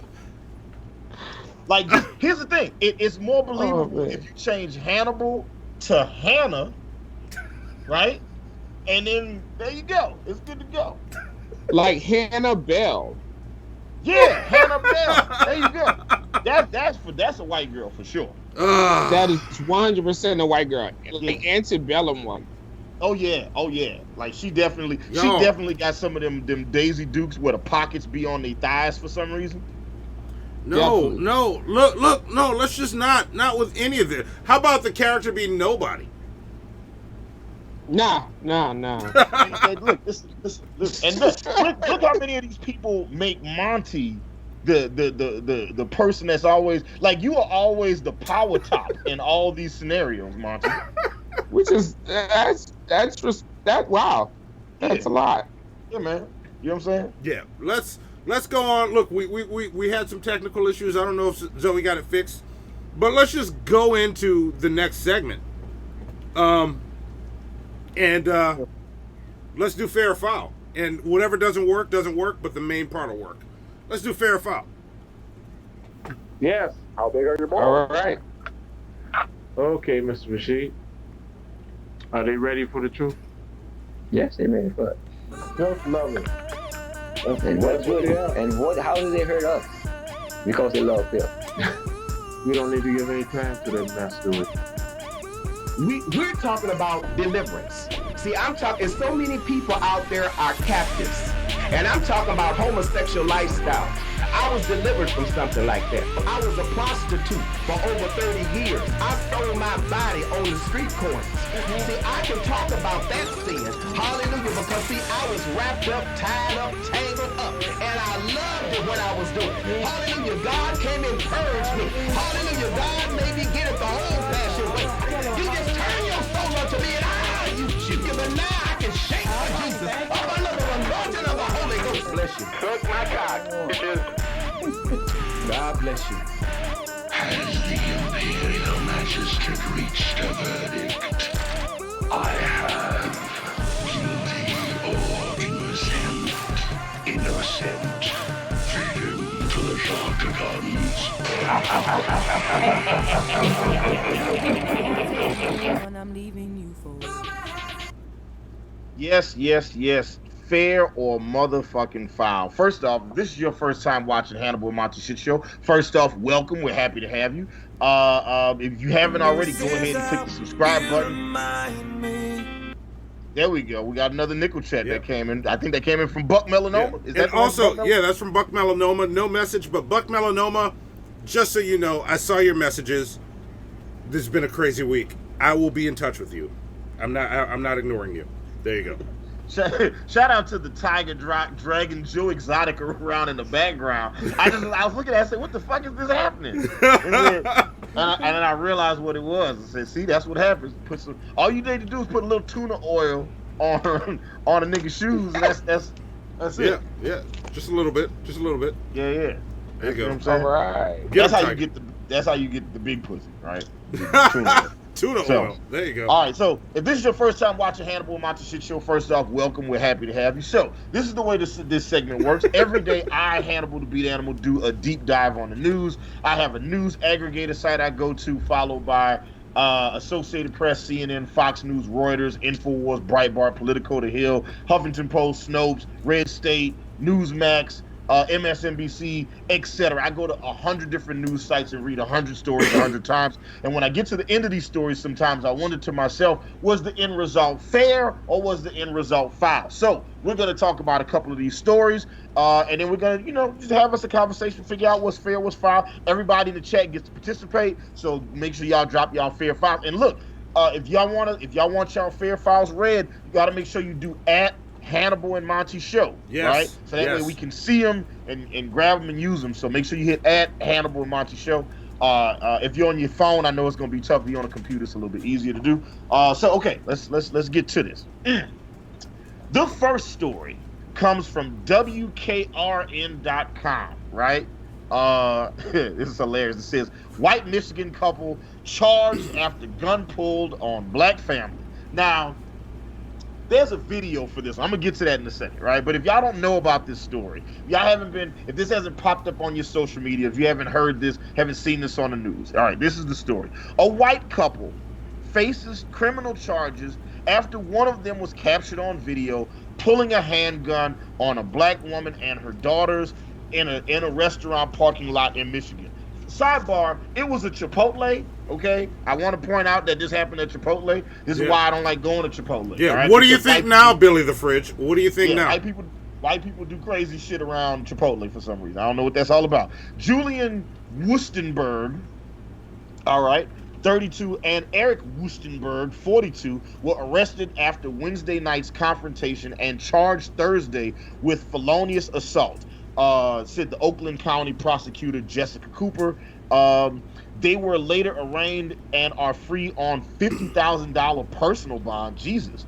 According to the Oakland County Sheriff's Office. As a condition of the bond, they must turn over all firearms and not engage in assaultive behavior and not leave Michigan. The Wusterbergs could not be reached by phone for comment Friday, and it was not clear whether they have attorneys who could comment on the allegations. Cell phone video captured the confrontation outside of Chipotle in Orion Township, about 40 miles northwest of Detroit. Julian Wustenberg can be seen outside of her vehicle yelling, "Get the fuck back, get away," while pointing a handgun. She eventually gets back in her vehicle, which her husband drives away in. So that's the backstory. Now, let's go ahead, Monty, play the video.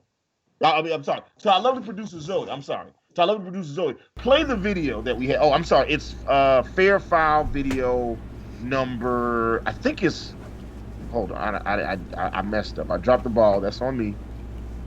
I was in the comments. For shame, Hannibal. For shame. You know what, Monty? You know, I hope all we get for the rest of the night is Monty Roddick. Okay? You see how Chris, you looking for a job as a co-host? Like, it doesn't pay much.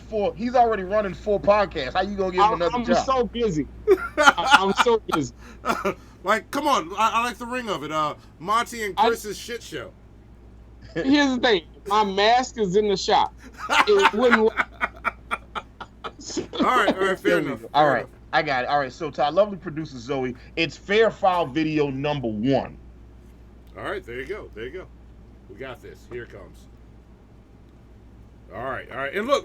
Well, no, I can't right now. Just do it. I don't want to fuck you up. I almost made Zoe's job worse.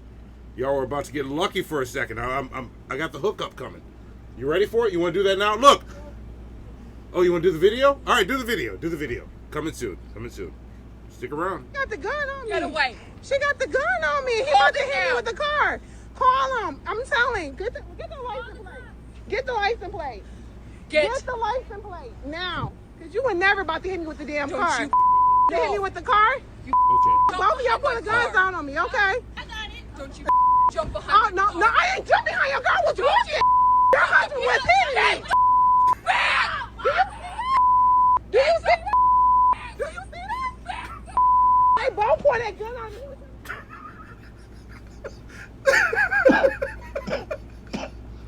What you laughing at, Mom? I'm sorry. It's just she's kind of calm but a little scared, and then back the fuck up! Just whoa! That escalated quickly. What the fuck? Yeah. So, all right. So, this is the story as is being reported by WKRN.com. Tequila Hill, who is black, told the newspaper that it happened after the teenager was going into Chipotle and was it Juliana? I don't want to. I'm not going to just call her Karen. Jillian. There we go. Jillian. Okay. So as Tequila, am I saying it right? Hold on, let me find her name again. Where is it at? Okay. Okay, yeah. So Tequila, teenage black girl, she's going in Chipotle, which that was her first mistake off rip. But she's going into Chipotle, right? As Jillian is coming out of Chipotle. Now, apparently, contact was made between them, right? It's being alleged that Jillian, the white lady, bumped into the black girl while she was going in. And then after that, they get into it. Like the black girl was like, you know, can you? She's saying that she said, well, at least you could say excuse me or pardon me or something. And then they start to have words, and then that's when the recording starts. Now the full video is like 3 minutes, and I've heard that now there's like a bunch of different camera angles that basically tell the entire story of everything that happened right after the bump and the argument started up until her and her family, her and her husband drove off. The video starts after that in the parking lot. The woman, since identified as Jillian, is heard arguing with Tequila Hill and Tequila Hill and her daughters. Julian climbs into the vehicle, rolls down the window, and says, "White people aren't racist. I care about you," before the vehicle starts to back away. Her husband, who had led his wife to the vehicle, turns to the camera and asks, "Who do you think you guys are using? Who the fuck do you guys think you are?" So that's what he says. Then someone behind the vehicle, then as someone is behind the vehicle, Jillian jumps out of the car and points a gun towards the person who she's recording, and that's what y'all capture right there. Now, the part that the video doesn't show, and this is because I like to be fair and balanced, is as Jillian and her husband are backing out, okay, the black mother is behind the car, right? And it looks like the car is about to hit the black mother. Now, whether that was done intentionally or accidentally, no, I can't say.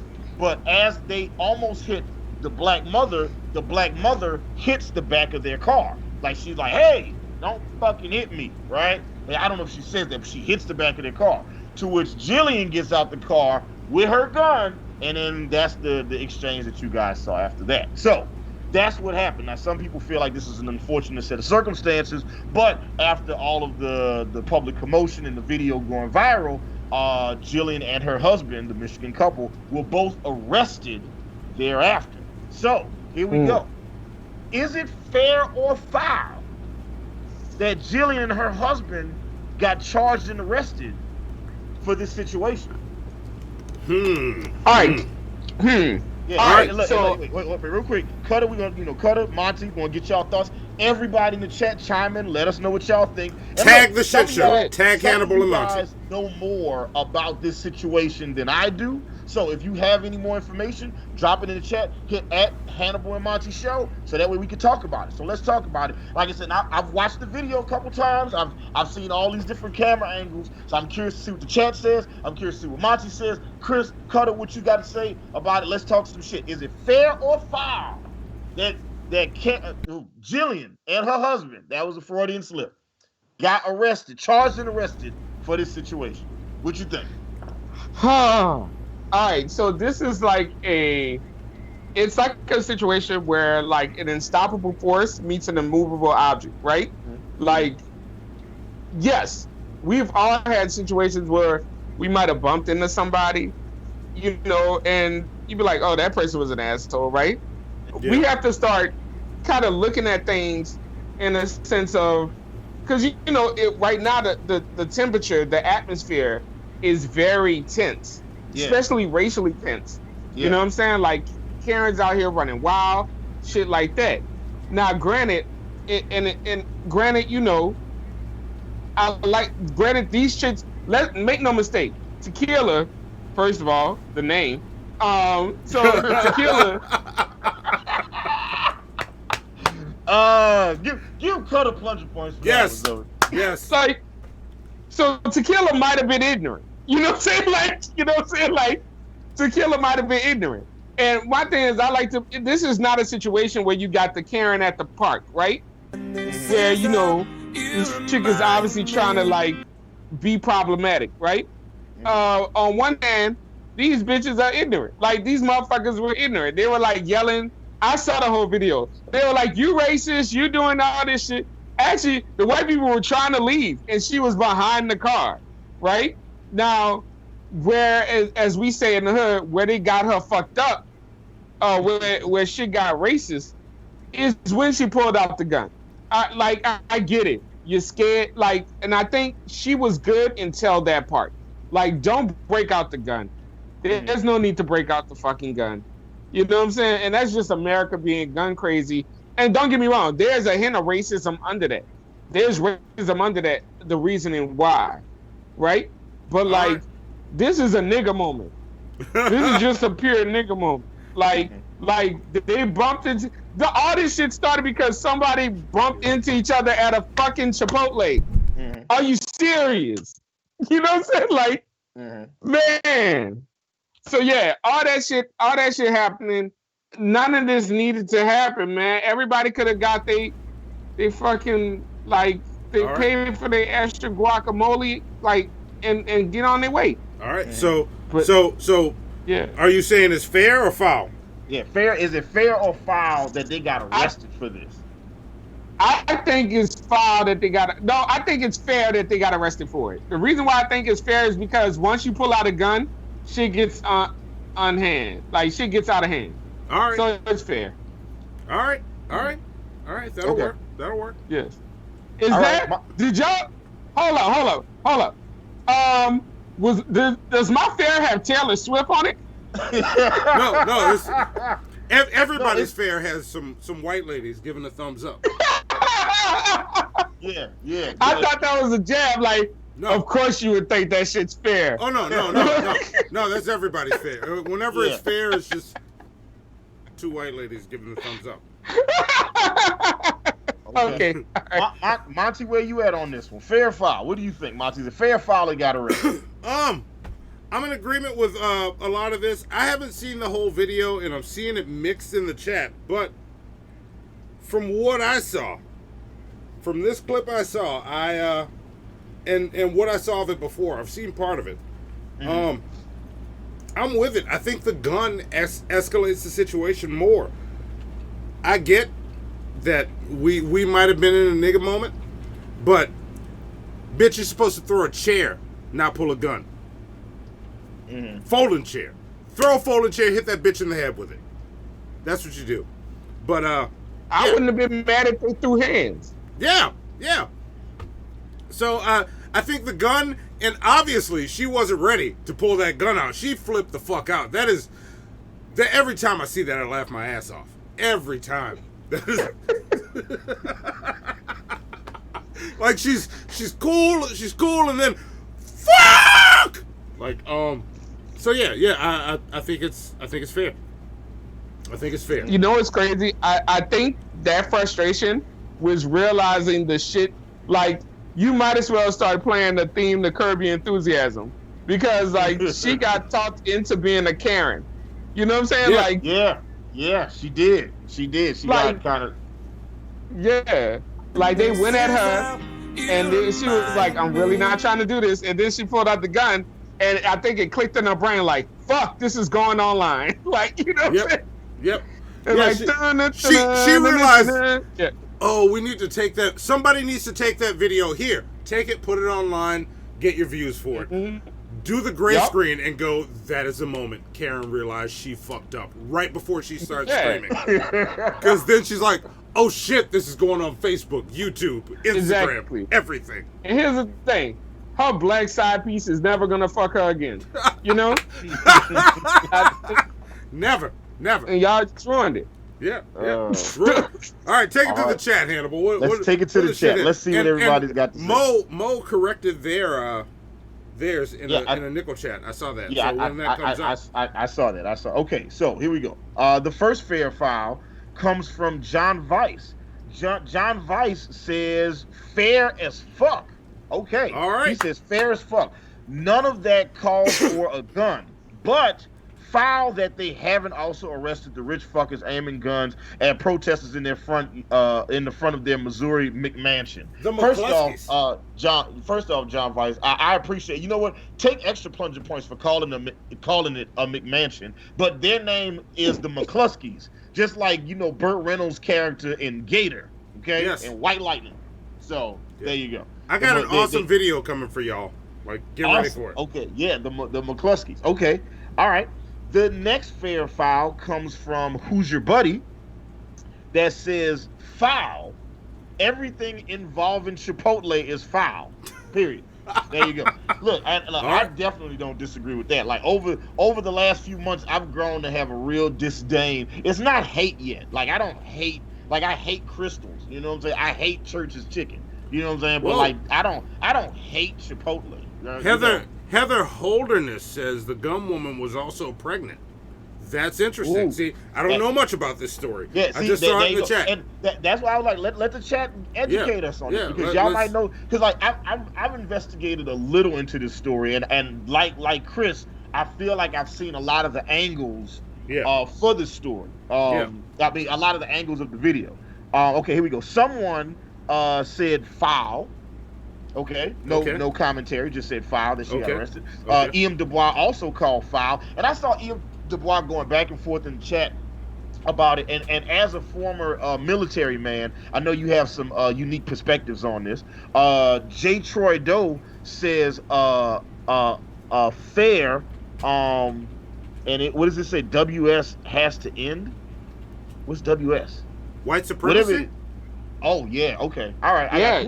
White supremacy has to end. I don't know if this counts as white supremacy though, but I'm gonna get to that because I have some thoughts on this, and I'm gonna get to in a second. Okay. But you're right, J. Troy though.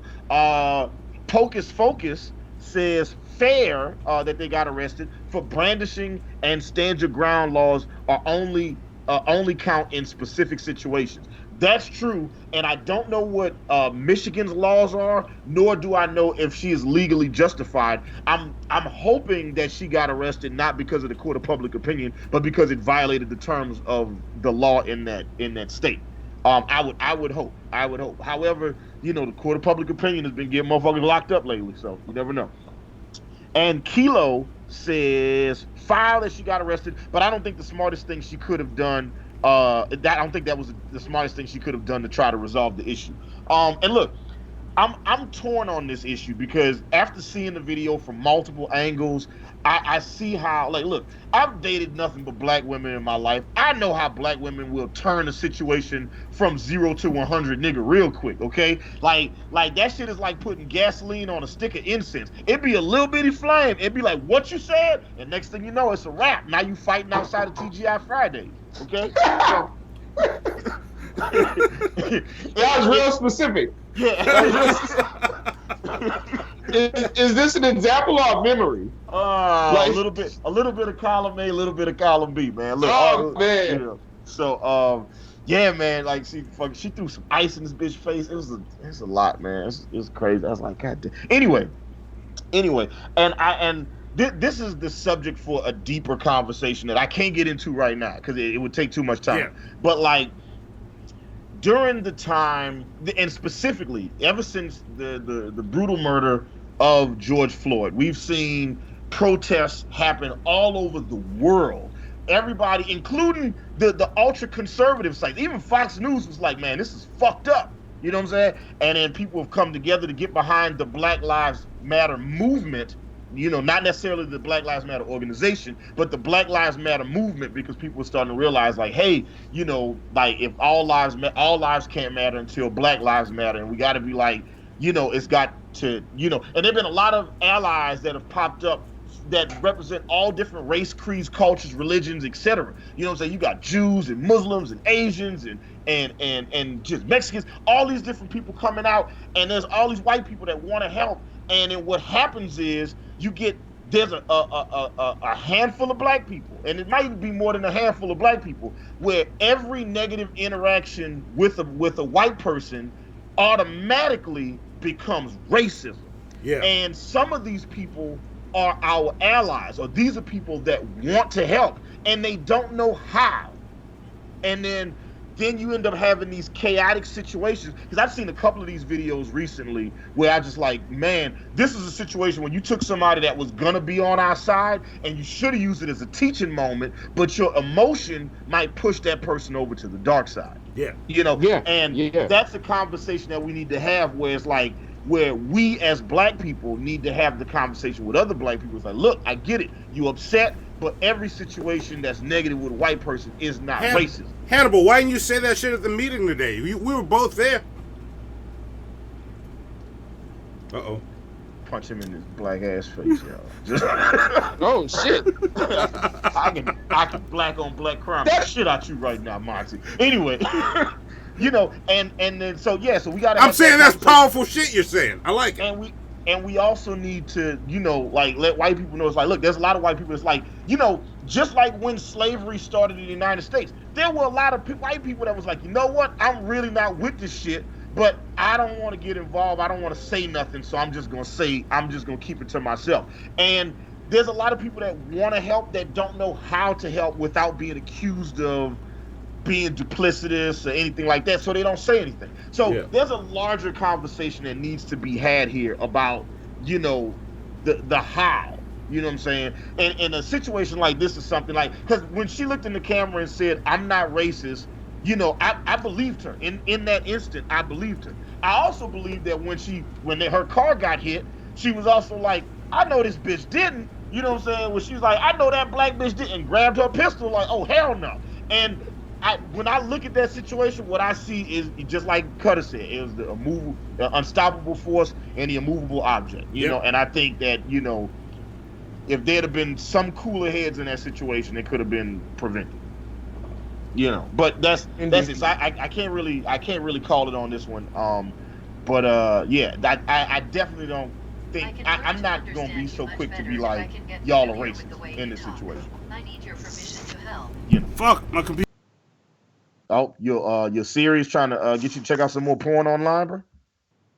Sometimes. Just shut it up. I just shut it up. Man. Yeah, that's what I do. I just turn the volume down on my spank bag. I just don't even let that shit happen. All right, the next story, the next fair file comes from the Miami Herald. All right. I told you I do a good deep dive on the news. All right, so here we go. Go ahead. The Beehive is buzzing Monday. After Florida politician accused Beyonce Knowles of not being African American. Congressional candidate KW Miller took to Twitter over the weekend to make a bizarre claim that the Halo singer is not black. Okay, hold on, wait, please let me find this nigga's tweet. Hold up, where is it at? Here we go. He tweeted on Monday, on the 4th of July. He said, I don't know why he did this on the 4th of July. I don't know why he did this at all. I really don't know why he did this on the 4th. But KW Miller said Beyonce is not even African American. She is faking this for exposure. Her real name is Anne Marie Latrasi. She is Italian. This is part of the Soros deep state agenda for the Black Lives Matter movement. Beyonce, you are on notice. All caps. Hashtag Great Awakening. Hashtag QAnon, hashtag WWG1GWA. I think he put his password to Twitter online. And hashtag Trump 2020.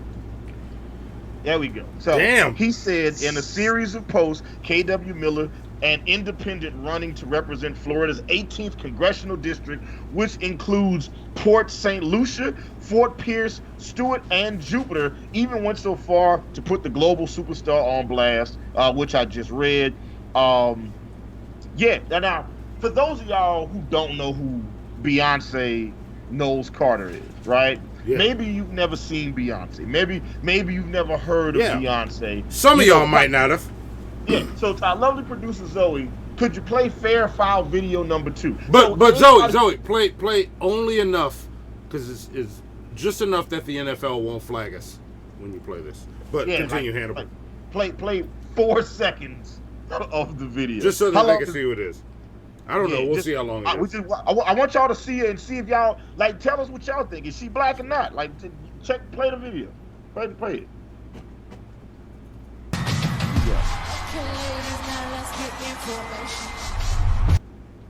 There you go. Okay, there you go. So that's Beyonce. Tyler, producer Zoe, can you start it back from the beginning, hit play and pause it immediately because it's a close up on it real fast? Yeah, there you go.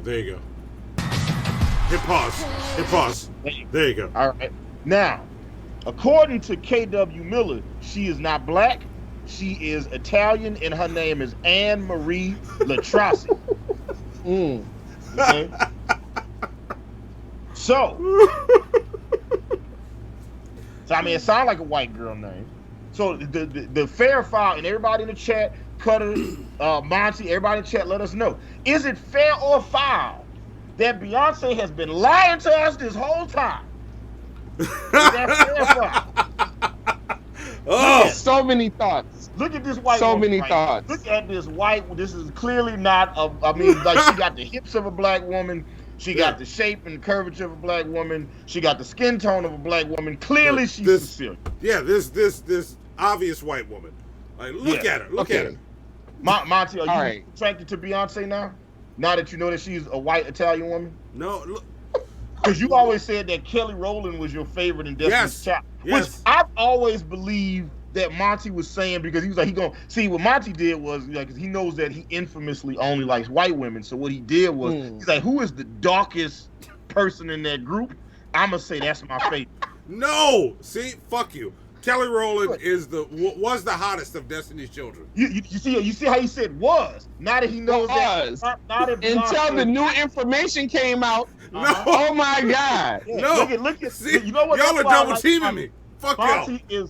Monty is progressive enough to change his mind in the presence of that. My mind is not Holy changed. Farrakhan, Monty. What's wrong with you?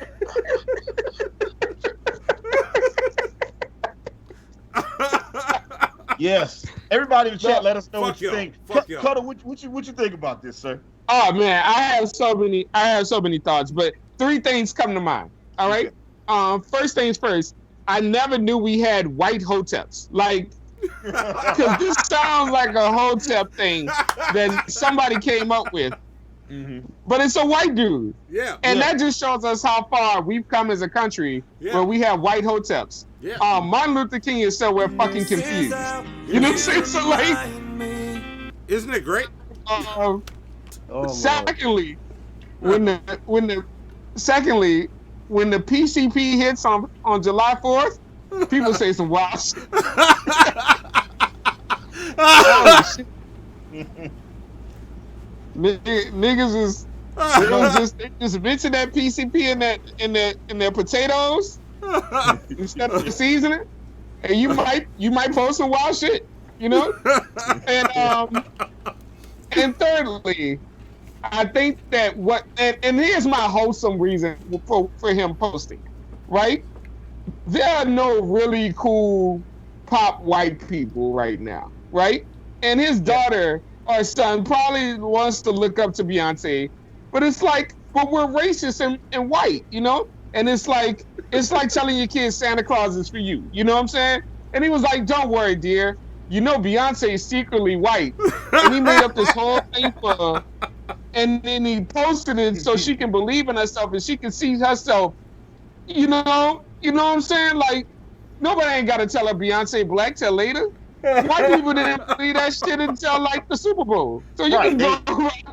Yeah, they didn't even believe Beyonce was black till Formation came out. They was like, so we're good to go. Like, look, I'm looking on the charts right now. The number 1 song in the country is a rap song. Number 2 song in the country is a rap song. Number 3 is The Weeknd. Number 4 is Meg Thee Stallion. 5 is St. John. 6 is Doja Cat. There you go. Justin Bieber is number 7, but he featuring Quavo.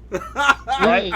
Number 8 is Harry Styles, but the song is called Watermelon Sugar. So yeah, and then 9 and 10 is both rap songs. Matter of fact, here's the thing, man. Harry Styles 11 is Adore You, and so that's how far down the chart you got. Oh, and then number 12 is Lady Gaga and Ariana Grande. That's pretty white. Oh man, and they're like allies. So here's the thing, not maybe like who's little racist son of a bitch gonna look up to, you know? Yeah. I think at the end of the day, racist white people need heroes as well. And cool. Yeah. Peter went in the chat, says no cool white pop stars. What about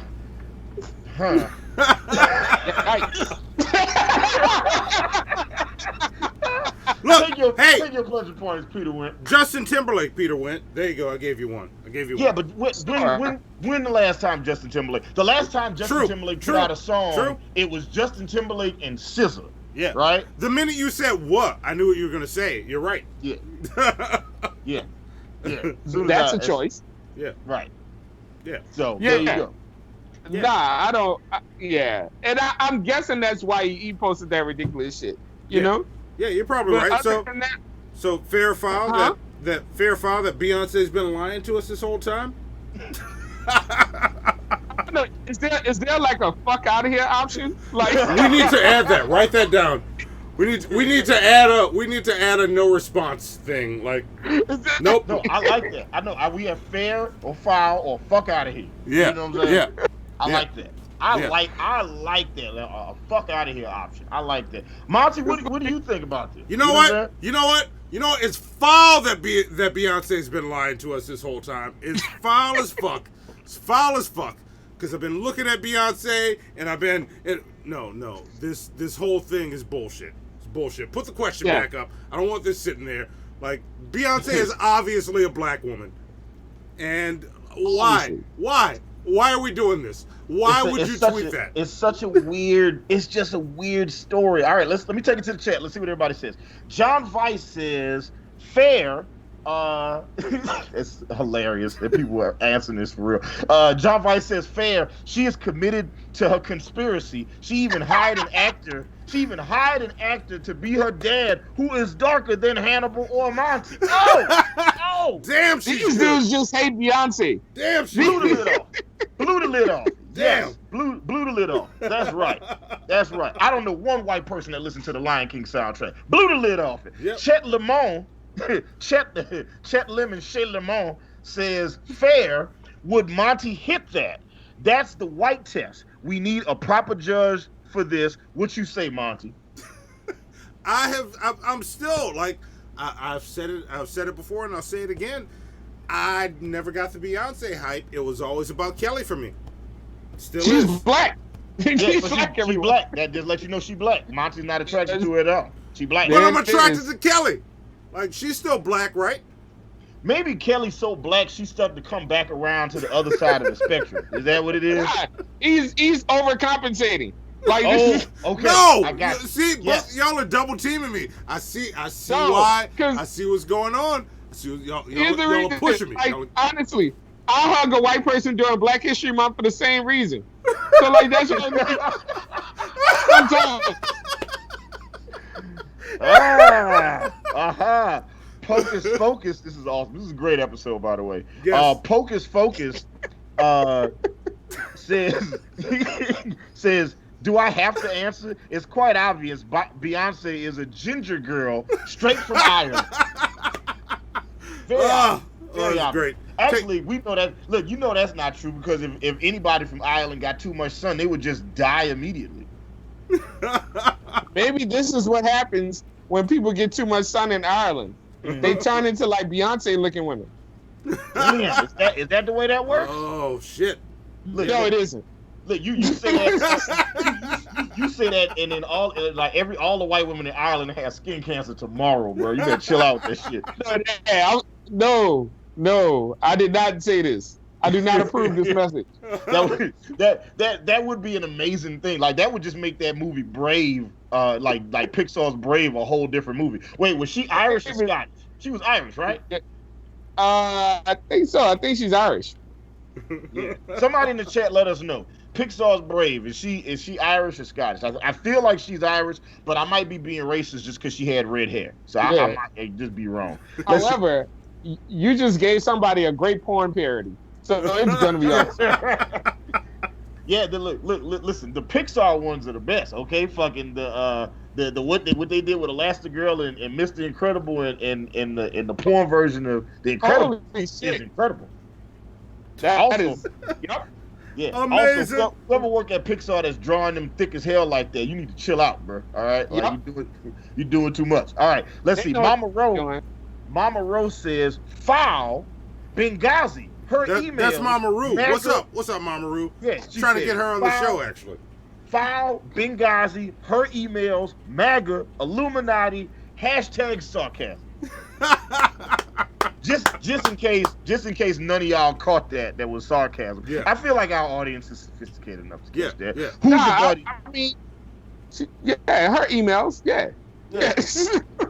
Niggas like Donald Trump was like, man, you just walk up to women, grab by the pussy, and start kissing them. And he was like, yeah, man, that's just boys talking in the locker room. But what about her emails, though? I was in the studio with I was in the studio the other day with somebody, and this dude, like, in the middle of talking, he was just like, we was just like Kanye running for president, this and that. He was just like, yeah, well, I mean, Kanye be better than Hillary Clinton. I was like, you really think Kanye West, the nigga that make the holy shirts, would be, and that has a double meaning now because they literally have holes, and the nigga believe in Jesus like a bunch, and then it's just like, you think that guy would be better than Hillary Clinton? And that nigga said, yeah, man, her emails. Nobody ever seen these fucking emails. That's hilarious. That was his response. His response was her emails. I was like, all right, for sure. 4 years later, it's stuck. You know what I'm saying? That's how you know a good bit works, when you can tell it years later and it's still funny. Yeah. Who's your buddy says fair. I prefer that lie to Taylor Swift is a good singer. Oh, damn. That's also fair. That's fair. Yeah.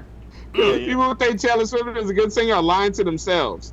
Yeah. So, who's your buddy I've went seen in? Taylor live 3 times, and over the years, her show is getting more and more Beyonce. Like it's I a know. lot.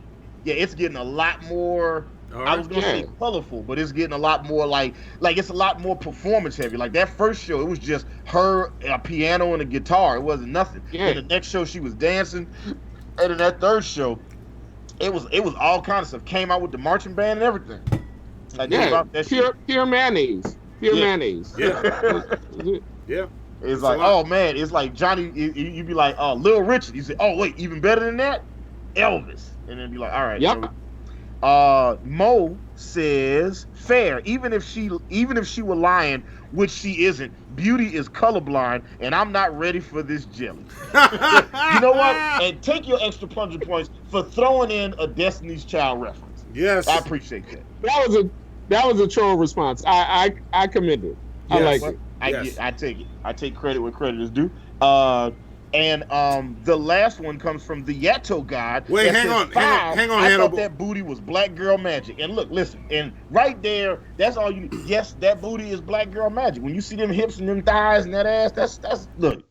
And I know Monty always talks about the greatness of the white girl ass that is Alexis, Texas. But I think your response, Monty, is anecdotal. Okay, I think you picked the one example out of a billion. All right. That's all I got to say about that. And that's all Monty got. Look, I'm saying such real shit. Monty doesn't have anything to respond with. So I missed all of it. Let's move on to the last fair. But wait, E Green. E Green just showed up and all right, and the last Hannibal. fair file. Wait, can y'all hear me? All right. Can y'all hear me? This story's been all over the news, but the one I chose to talk about I don't think they can comes hear me. from Billboard.com. Is my mic Kanye registered? West says he's running for president, but is it too late already? Question mark. Here we go. Can you hear me? Technically, no, but the odds are super long. Kanye West announced over the weekend that he intends to launch a late, long-shot bid for the presidency, a run that would pit him against President Trump and presumptive Democratic nominee Joe Biden. It's not the first time Kanye has said he wants to take a shot at the highest office in the land, but the 4th of July tweet. Can you hear me? Damn, this shit happened on the 4th of July too? So KW Miller said Beyonce ain't black, and then Kanye West said he was running for president. All this shit happened on the same fucking day? Man, Saturn must be in retrograde like a motherfucker right now. Can you hear me? The ancestors are pissed off. Yeah. Hannibal. Hannibal. To our lovely producer Zoe, can you play Fair Foul video number 3?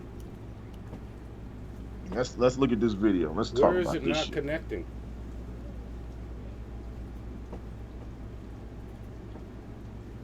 You know, there were a lot of things over the weekend that made us scratch our heads, but none more so than the fact that Kanye West announced that he is running for president. It feels like a publicity stunt, but here's what you need to know about Kanye's campaign. Okay, all right. Well, they just cut it off right there. So, over the weekend, Kanye West did an interview with, I believe it was Forbes. Hold on, let me pull it up. Give me 1 second, y'all. Because I grabbed it so we could talk about it here on the show. Here we go. Yeah, Kanye West did an interview with Forbes. Uh-oh, what happened? Let's see. No, we can't, Monty. We can't hear you at all. All right, Monty. If you still talk, Monty, we can't hear you. So work it out. Can you hear me now? Me when you can start right now. talking. Hey, see you wiggling your finger. Hey, We don't I'm hear you talking. Yeah, I'm we talking. see you. It says mute. Look, that's fine, Monty. Me and Cutter can do this without you. You good to go. Just just let Zoe be great and just sit there, and imagining white Beyonce. Live your truth, brother. Kanye West did an interview with Forbes. Can y'all hear me now? There we go. All right. Yeah, we can. I think that gave him the strength to just pop in. As soon as he was like, "Yeah, Chris could do it," No, all of us. I was trying to do a fun thing, but y'all didn't hear me. E Green in the chat said just woke up, start the show over. I was gonna go back and replay the intro and then just come right back to fair foul. Look at that, and Skype was like, "Nah, nigga." All right, there we go. So, over the weekend, Kanye did an interview with Forbes talking about everything having to do with his run for president. And this person who I promised I would shout out is at Pop Cultured. Oh, I'm sorry. It's at I'm Pop Cultured on Instagram. At I'm Pop Culture. I put it in the chat so you guys can see it and go follow him because I appreciate the information. So this is and what Pop Culture did was they basically took the Forbes article and the Forbes interview and broke it down to Kanye West's main points for running for president. Okay, here we go. First, he no longer supports Donald Trump. His running mate is Michelle Tidball, a preacher from Wyoming. So that just the second file right off the gate. His only advisors as of now include his wife Kim Kardashian and Elon Musk. Okay. He registered for the first time to vote on Monday and has never voted in his life. All right. He feels as a black man, he was threatened into the Democratic Party, and he thinks society makes black people feel like they have to be Democrats. Okay. He says if he doesn't win in 2020, which he won't, he plans to run again in 2024, which is terrifying. He feels cautious about a COVID vaccine and vaccines in general. Okay. He wants to focus on America first versus foreign policy. He is pro-life. He is against the death penalty, and he ties God into everything he does and into his entire platform. Yeah. There you go. There you go. I shouldn't have. You know what? I should have never brought College Dropout. I think by supporting that in the beginning, we didn't know. We didn't fucking know what he was going to do. No, man. No, maybe we did know. You remember watching episode 1 of Star Wars? Yeah. Oh, you know what? Yeah. The first time you see Child Anakin, it's like, oh man, this slave kid about to come back and fuck everything up. All right. Yeah. I knew that from the pod race. I knew that from the pod race. He was about to fuck some shit up. All right. Yeah. So, all right. Listen, let me get back to the Billboard article right now. X that out. There we go. And what's up, OAW? We see you. What's going on? Let's see. Kanye said in his Independence Day announcement, "We must now realize the promise of America by trusting God, unifying our vision, and building our future." The attempt is quirkier still, given the fact that Kanye West has ardently voiced his full-throated support for Donald Trump in the past and proudly worn his red "Make America Great Again" cap. There's also the non-important detail that his entry into the race comes at a late stage in the more than year-long thinning of a large herd that was Democratic hopefuls. He also said, "It's certainly the latest." This is Robert Shapiro says this. "It's certainly the latest I can remember because third-party candidates usually try to get in early and get on the ballot in all states." The rapper's sudden entry also raises a number of questions for Shapiro about motivation. There's suspicion that it could be a public relations stunt to draw attention to the artist in the absence of any stated political agenda or cause that Kanye West wishes to support. More importantly, Kanye, who has not revealed details, well, I guess this is before he did the interview with Forbes, he won't be allowed to get on the ballot in New York, Texas, North Carolina, Maine, New Mexico, or Indiana. And there are deadlines in the next few weeks for him to make it on the ballot in Arkansas, California, Colorado, Florida, and Georgia, and Kanye's home state of Illinois, and his adopted home state of Wyoming, Iowa, Ohio, Kansas, Maryland, Michigan, Missouri, Utah, Pennsylvania, and a handful of other states. And this comes from political science professor from the University of Chicago, John Mark Hansen. He's got 3 names like a serial killer. He says if Kanye West was serious about this, he would have had to have started a long time ago.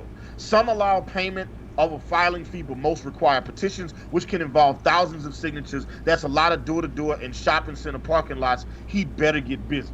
Now, there are some people that think that this is a political ploy by Kanye West to try to draw votes away from Joe Biden and Joe Biden's campaign. But there's some people that think Kanye West is far too crazy to do anything that strategic. There are other people that think Kanye West might actually want to run for president. But the largest idea floating around the internet is that Kanye West is doing this as a publicity stunt because he's got a new project he wants to put out or some new thing that he wants to promote, and he's using the umbrella of the presidency. Umbrella wasn't the word I was looking for. To try to promote whatever it is that he's about to do. So here's the fair foul question. Is it fair foul to call Kanye West's presidential announcement a publicity stunt? Is it fair foul to call Kanye West's announcement a publicity stunt? Chris, Monty, everybody in the chat, make sure you hit @Hannibal and Monty Show. Let us know what you think in the chat. Let's talk about it. Cutter, Monty, which one of y'all want to go first? Is it fair or foul for us to call this a publicity stunt on the part of Kanye West? Look, all right. You want to take it? Take it. No, you got it. You got it. Take it first, Monty. Look. I'll go. And just like I said last night on Drunken Peasants, Kanye West, I have always said Kanye West is dumb as shit. From almost the beginning. Not the beginning, but way early on, this dude's been dumb as shit. He's always been a dumbass, but he's fucking genius when it comes to music. George W. Bush does not care about black people. I'm sorry, keep going. Yes. That was one thing. That was the one thing he said I agreed with. Like right after Katrina, all that shit going on, I'm like, fuck yeah, Kanye. That was the one time I said it, and never again. But yeah, it's fair to call this a publicity stunt because that's what the fuck it is. It can't be anything else. But don't fall for it. I remember there was a lot of people that thought that Donald Trump running for president was a publicity stunt. We all thought that he was going to drop out the race at a certain point. Like, I can remember people thinking that it was a publicity stunt so that way he could help the Jeb Bush campaign, that he would basically fuck up everybody else's campaign so they would come down to him and Jeb and then he would drop out. And that's not what the fuck happened. That's not what happened at all. Yeah, but Kanye doing this now, there's no time for him to do anything. And, maybe to him, it's not a publicity stunt. And he's just that dumb. He doesn't understand that there's a process. So maybe, I don't know. Either Kanye's stupid or this is a publicity stunt. One of the two. I would prefer to lean to publicity stunt. Because I'll call him dumb all day, but I don't want to call him stupid. Okay. There you go. All right. So, all right. There you go. All right. My take on this is two things could be right at the same time. Yeah. I think it's fair to say that this could be a publicity stunt. It's foul to think he's not serious. You know what I'm saying? To think that he's not serious. I think it's a situation where if anybody's been following Kanye, they know that he's been trying to run for president or hinting at it for 8 years now, a few years now. He's been talking about this for a while. On Life of Pablo, I think he said on that album that he would run for president. Yeah. And so what we're seeing right now is a very young Donald Trump. We're seeing somebody, he's the same exact nigga. He just craves attention. He wants to be amongst all the cool people, and he wants to eventually be the president for power. Not for responsibility, because Donald Trump wasn't ready for the responsibility. Yeah, and, he was and ready look, for the power. Look, you know I what? stole $3,000. You know what? I'm Isn't gonna. Dusty a beautiful bird? Oh, what's up? Dusty is a beautiful bird. Yeah, is that... and look, I just want to point out, Dusty is also a white bird. So Monty saying is beautiful. I think is very telling. But go ahead, Chris. What you saying? Fuck you. But wait, no, I wanted to tell Chris. I wanted to interrupt Chris real quick to piggyback on this point. He's doing this as a power grab, but we should remind Kanye of his own words. No one man should have all that power, especially you, nigga. No, especially you. Yeah, man. I say this, man, because like all these people, we are dealing in the land of like we're dealing in a culture in which we celebrate the villain, and like these villains are literally shining before our eyes. So Kanye has said a bunch of shit when he first came, and then money made him see the real him and his true aspects. Yeah. You know what I'm saying? So like I think he also said, you know, no one man should have all that power. But you know, we also know that he's saying that trying to be the man with all the power. Yep. You know? Yep. He never wanted equality. He wanted privilege. You know, so like when he says George Bush don't care about black people, he like that was I was kind of like, yeah, Kanye for 5 minutes, and then I thought about it. He's not saying that because he's saying that to get noticed. You know what I'm saying? He's saying that to get noticed. And it was incorrect as well. George Bush does care about black people. If you look at his, he had Condoleezza Rice, he had Colin Powell. What George Bush doesn't care about is poor people. Because fuck, you know what I'm saying? He's like, I'm rich. All right, Chris. So, yeah. So give Cutter his plunger points for that, please. Yeah. True drunk. Yeah. So all right. If Kanye has always been about Republican rap. You know what I'm saying? Kanye's albums and stuff like that are probably played while Dick Cheney is getting dressed. You know what I'm saying? Like you. Well, like everything after 808s and Heartbreaks. Yeah. Yeah, like my beautiful dark twisted nightmare on up. That's all that. You know what I'm saying? Everything is, you know, you broke, I'm getting money. You know what I'm saying? Fuck these bitches, I'm eating that Chick-fil-A, all this shit, all that white Republican shit. You know what I'm saying? So like, it's just Kanye's been telling you who he is. None of this is new. I think that what's scary is 2024. That's a logical thing. That's the thing that could happen. Yeah, that's scary. Literally, yeah, he could literally like, and just when I first saw it, the night I saw it, I had just gotten home from work, and I was out driving Uber in the mean streets of Atlanta, right, in the mean streets of Chamblee, Dunwoody, right, and I just get home, and I open up my phone, just going through the news, and I see Kanye West announces that he's running for president. So I screenshot it, you know what I'm saying? Put the shit on my Facebook, my Twitter, my Instagram, and I was like, what the fuck is going on? And I literally saw two types of responses. The first type of response was, oh, this some bullshit, fuck that. It's either publicity stunt, trying to do this to take votes away from Joe Biden, right? Mm-hmm. But the second type of person that I saw comment was like, well, the country's fucked up anyway. Yeah, I'll vote for Kanye. And even though they were in the minority, there are way too many people I personally know that dead ass are gonna vote for Kanye West. Hell yeah. Yeah. Wait. Hell yeah. One second. Let me interrupt. And just throw it off. Let me interrupt. Know what I'm saying? I just fucked it all up for you. Now deal with it.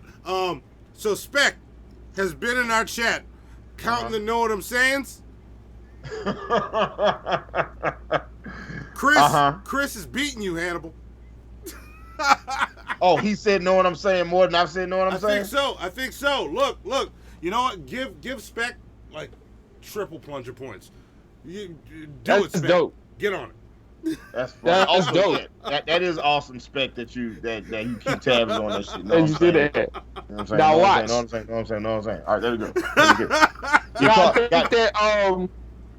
I feel like this is definitely a ploy for Kanye to be the power that he always wanted to be. Like this is why he broke from under Jay-Z.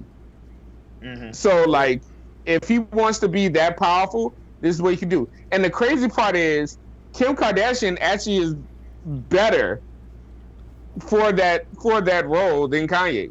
Kim Kardashian has a more progressive role and has done more things that are actually progressive than Kanye. Bro, it's crazy. The only thing scarier than Donald Trump being the president of the United States is the Kardashians in the White House. Like the Kardashian Jenner clan being in the White House. Like, what are we doing? Nah, I don't think so. Let's just I don't think so, because first of all, like you have the current first lady, pretty much the same. You know what I'm saying? She just unseasoned Kim Kardashian. So like, yeah. All right. Yeah, okay, I got you. But at least she's talking though, and she's still, we believe is having sex and sleeping, and sleeping in the same bed with Kanye West. You know what I'm saying? Yeah. I think Kim Kardashian is smarter than Kanye. Oh, absolutely. Absolutely. Yeah. She's smarter than Kanye, and she's probably trying to talk Kanye into this for her power. So she's pulling like a Hillary Clinton. Man, could you look? I've never watched a season. I've never watched an episode of Keeping Up with the Kardashians. Can you imagine what the fucking White House edition of that shit would be? Yeah, it can happen. Oh no, let's not do that. It can happen. It's sadly enough, it can happen. I mean, look, and you know who y'all all owe? Y'all all owe Ray J. Y'all all owe. Oh man! So somebody's gonna have to take a DeLorean and go back in time and cut off Ray J's dick so that this doesn't happen. And you've just given us the new plot to the reboot of Back to the Future. Yes, thank you. There we go. There we go. We gotta go back in time and say, Marty, you don't believe what happens in the future. You have to cut off Ray J's dick. Cut off Ray J's dick. Just catch a one wish. Done. That is hilarious. And you know what the worst thing is? You got to think that Paris Hilton somewhere is sitting off like, this is some bullshit. I did porn way before this bitch. Yeah. She was way more popular than Kim Kardashian and did porn, and the world was just like, nah. It was just like they wanted that Kim Kardashian. Even now, if you go on any of the porn sites, it's like the most watched porn video on it. That shit mediocre AF. You know what? Let's take it to the chat. Real fast. I'm gonna start judging porn. I don't want to do that. We got shit to do. All right. The first fair file comes from Jake Jonas. Here we go. Jake Jonas says it is fair to call us a publicity stunt all day and twice on Sunday. Every day, all day, and twice on Sunday. Jake Jonas said, I feel it. Hypothesis. What's going on, Hypot? I ain't seen you in a minute. Well, no, it hasn't been a minute because you was on one of the episodes the other day. Yeah. We talking about my BuzzFeed source. We'll talk about that a little later, right? Was that Hypothesis? That was Hypothesis, right? I don't remember who it was. I think it was Hypothesis. But Hypothesis says fair. That's what the current president was doing. Yeah. It's so weird, like how publicity stunt could turn into a presidential race. I think it really just speaks more volumes to where America is as a country right now. That we care more about fame over policy. You know what I'm saying? It's like, as long as you're famous, we'll give you whatever you want. Alan Reyes says fair. Also, Alan Reyes, you ain't sitting on Monty Rodica. Wait, I don't think you sitting on Monty. All right, that's enough of that.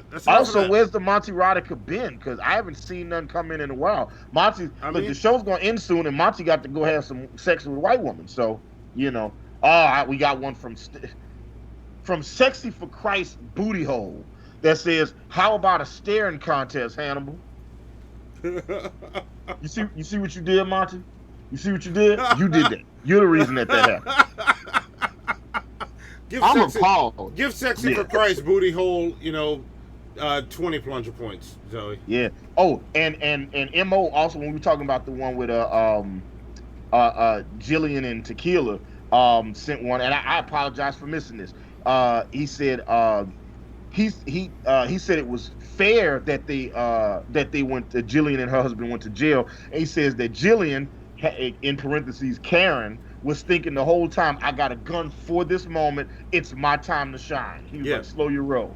Yeah, and I don't know if she had the gun for that moment, but it was I don't know. You know what? I don't know. That's It's America, man. People got guns when they go to the corner store. So like, I don't think that like them having a gun, that's just America. I kind of go in that same thing as well. But anyway, Alan Reyes, is it fair for all to call this publicity stuff from Kanye West? He says fair, but to me it's 50-50. If he's serious about it, he's just not smart about how to go about it. Okay, I can see that, Alan. Also, Alan Reyes been posting some great shit on Instagram. If y'all not following Alan Reyes, y'all need to go follow Alan Reyes. Matter of fact, Alan, I'm probably go grab a bunch of shit from your page and do a shithead shout out, just so I can just show everybody what you post, so they can go ahead and follow your shit, man. Spec says it's fair to call it like a publicity stunt, but it's foul to say something unproven with such certainty. Okay. Yeah. Okay, I can see that. Chet Lemon or Shay Lamont said it's fair to say that because anything Kanye does is a stunt. Yeah, it's just like this man painted himself silver the other day so he could do like some gospel. He could do gospel church and on a river. You know what I'm saying? These are things that Kanye West has done. You know what I'm saying? The last one comes from one of the topic of our last torture episode, Apollos Harris. You know what I'm saying? Hanging out with us in the chat. What's going on, Apollos Harris? We like Apollos. Apollos is fun people. We don't agree with shit this motherfucker says. But we like you, Apollos. We agreed with a lot of what he said prior up until we got to the part about slavery. We're just like, and look, this is where you and Kanye West got a little in common. Kanye said slavery was a choice. You said slavery never happened. So there you go. Apollos Harris, which you wrong, by the way. You all the way wrong on that one. Oh my God. Yeah, listen. But Apollos is fun. Apollos is fun. Yeah, but he's a fun guy. He's fun. Apollos Harris says the president. He didn't even say fair foul. He just said the president never had power. The president is nothing more than a front man, a representative for the senators. All right. Well, there we go. Yeah. Okay. That's it. All right. That was it. Okay. And is that it? Okay. So that concludes fair or motherfucking foul. I'd also like to point out that we got more likes than we have people watching the show. Thank you guys for that. Thank you so much for all that stuff. That's great. John Fox said Chris's eyes just went so wide when Apollos Harris said he also thinks that George Floyd isn't really dead. He said that what other crazy look y'all should go to Apollos' go to his channel. ApplePodcasts.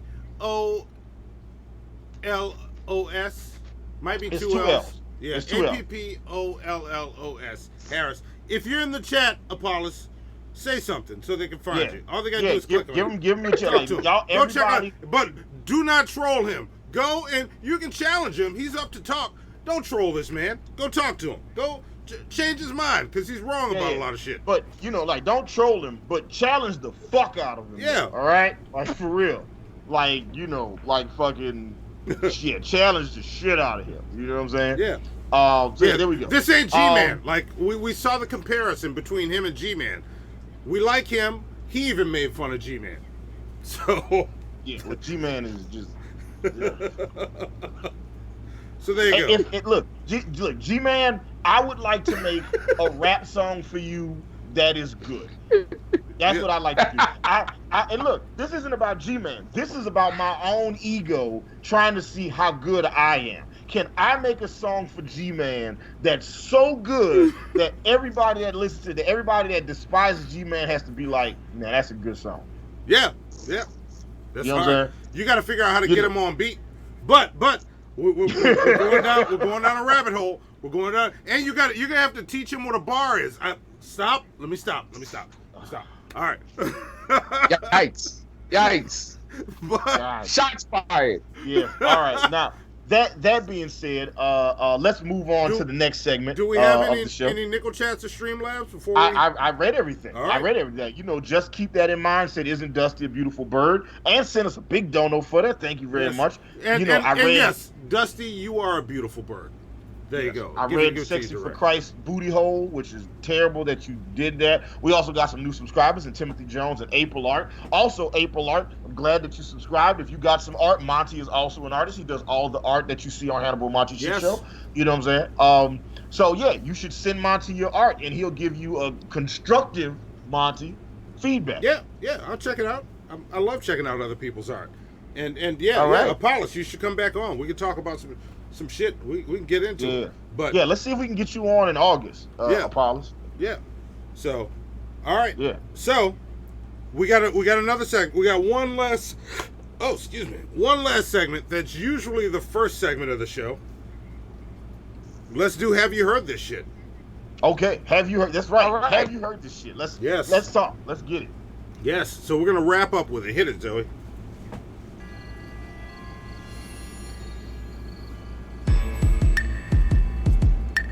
Boom, boom, boom, boom. Hey, wake up! Wake your punk ass up.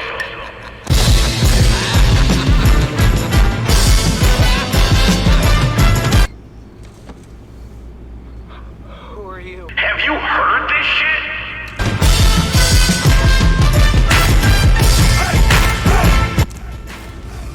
Okay. All right.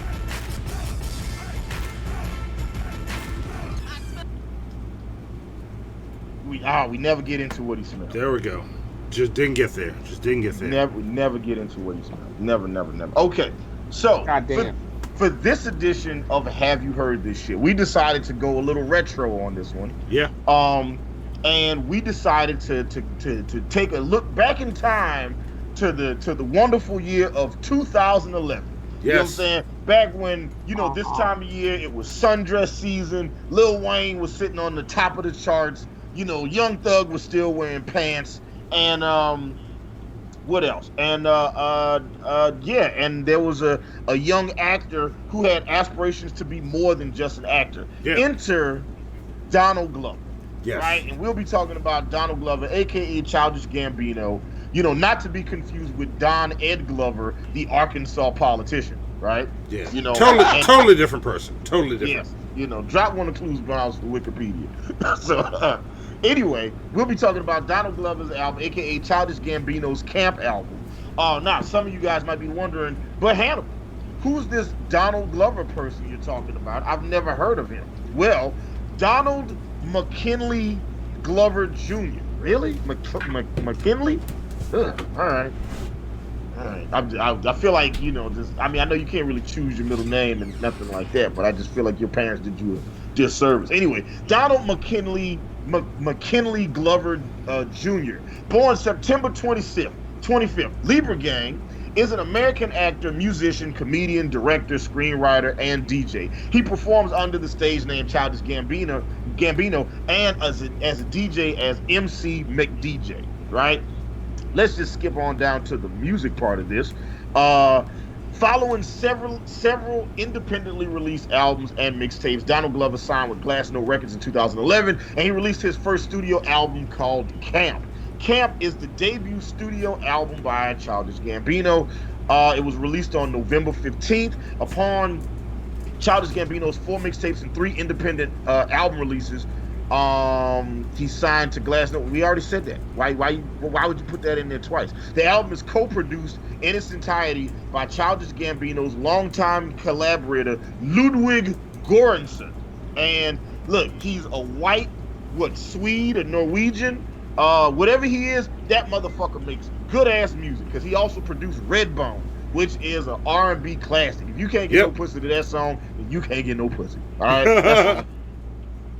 right. Camp received generally positive reviews from critics, and it debuted at number 11 on the Billboard Hot 100 chart, selling 52,000 units in the first week. Look, and I mean, that's it. The album ended up selling 52,000 units. Altogether, it sold 242,000 units according to SoundScan. That's it. The album got very good reviews. It got an A- on MSN Music. It got 4 out of 5 stars from Mojo. It got 4 out of 5 stars from All Music. 4 out of 5 from the Independent. It got a pretty good reviews all across the board, especially for people that like rap music. So look, let's get into it. Yeah. Monty, first things first. And look, if you've heard this album in the chat, let us know what you think about it, okay? Let's talk about Childish Gambino's Camp. First things first. Monty, Chris, what do you think of the album cover art for Childish Gambino's Camp? What do you think of this album art? It's horseshit. It's a very underwhelming. Yeah, it's terrible. It's terrible. This album art does not say "pick me up, check me out." It says it says nothing to you. It says, "Oh, here's some trees that you just walked by." That's what this album art says to me. I hate it. I hate it. I can't stand it. But honestly, you can do this when you've already been on Community. Yeah. Like, because he had somewhat of a following. Yeah, like he was popular. He's a popular comedian. Yeah, he was on Community. He wrote for 30 Rock. Wait, define popular comedian. White people love him. White people do love him. Yes. All right. Okay. I call fair. Continue. Yeah. So he had that. So I guess he kind of had. He started off with a little flex. You know what I'm saying? Like he had that benefit of the doubt. It's just he was doing something that was so radically different from what we were used to, Yeah. So I was hesitant. All right. I remember when I picked it up. But go ahead. Yep. All right. Yeah. So that's what I think of the art. Hannibal, what do you think of the production? The production on this album, so it's interesting because I didn't know who produced it, and now that I know who produced it, it actually makes a lot of sense because the way I would describe this production is somebody who doesn't hang out with black people trying to make tracks they think black people like. That's what the production on this album sounds like. It's like, I don't really know no black people, but I think this is what they listen to, and then that's what they made. And in the attempt, they ended up creating something magical. Like, it was like, it's weird because it's so close to being something that would translate over to a larger audience, and it's not quite there, but in the missed attempt, I think they created something even better. All right. Because some of the tracks on this project, like I'm listening to it, and over the years, I'd never heard this album from beginning to end. I had heard like scattered songs from this for years. I had heard Heartbeat, I had heard Outside, I had heard Hold You Down and Sunrise and shit like that. So I had always heard like scattered tracks, and I think I had heard all these tracks, but I never actually heard it in the sequential order. And I had a chance over the last over yesterday and today to just like listen to the album from top to bottom as intended. And I have some thoughts about it. But yeah, the production on this album sounds like somebody who doesn't exactly know what type of music black people listen to, and they tried to recreate it and got really fucking close. But in the missed attempt, ended up creating something like sonically, the production on this album is beautiful. I love it. I love how weird and exotic and like this is the type of shit that I like to make right here. Yeah. Like this is the type of shit like Cutter and I have a mutual friend, and his old rap partner John Mercury, and I produced the album for John Mercury called Fingerprint and the Finger Paint, and the production on this album feels like what we were creating with Finger Paint. Like it's beautiful, it's weird, and it's not supposed to, but it kind of works anyway, and it's dope. I give credit where credit is due. I love people that push the boundaries of accepted genres, where it's like, okay, this is what heavy metal's supposed to be. Now this is what I'm gonna do with it. This is what pop music is supposed to be. This is what I'm gonna do with it. I love people that push any genre a little bit outside of the norm. Like, don't give me what everybody else is doing because everybody else is doing that. Give me something different. And this album definitely did that. Now, that being said, Monty, Cutter, what'd you guys think of this project? Everybody in the chat, what'd you guys think? Anybody got any standouts y'all want to talk about? Let's talk about this album. All right, Cutter, I'll let you take it first. What do you think? Oh man, all right. So when I first, I hesitantly, I remember when I first came across this album, I was a little hesitant, but I kind of liked them from, you know, the comedy shit, right? And I was like, I put it on, and I remember hearing Outside, and I was blown away by Outside. Like, I was like, wow. He started off with so much heart in the song, you know what I'm saying? Like, you know, mom got robbed, still came home and made dinner, you know, things like that. Like, that line hit me because I was like, wow.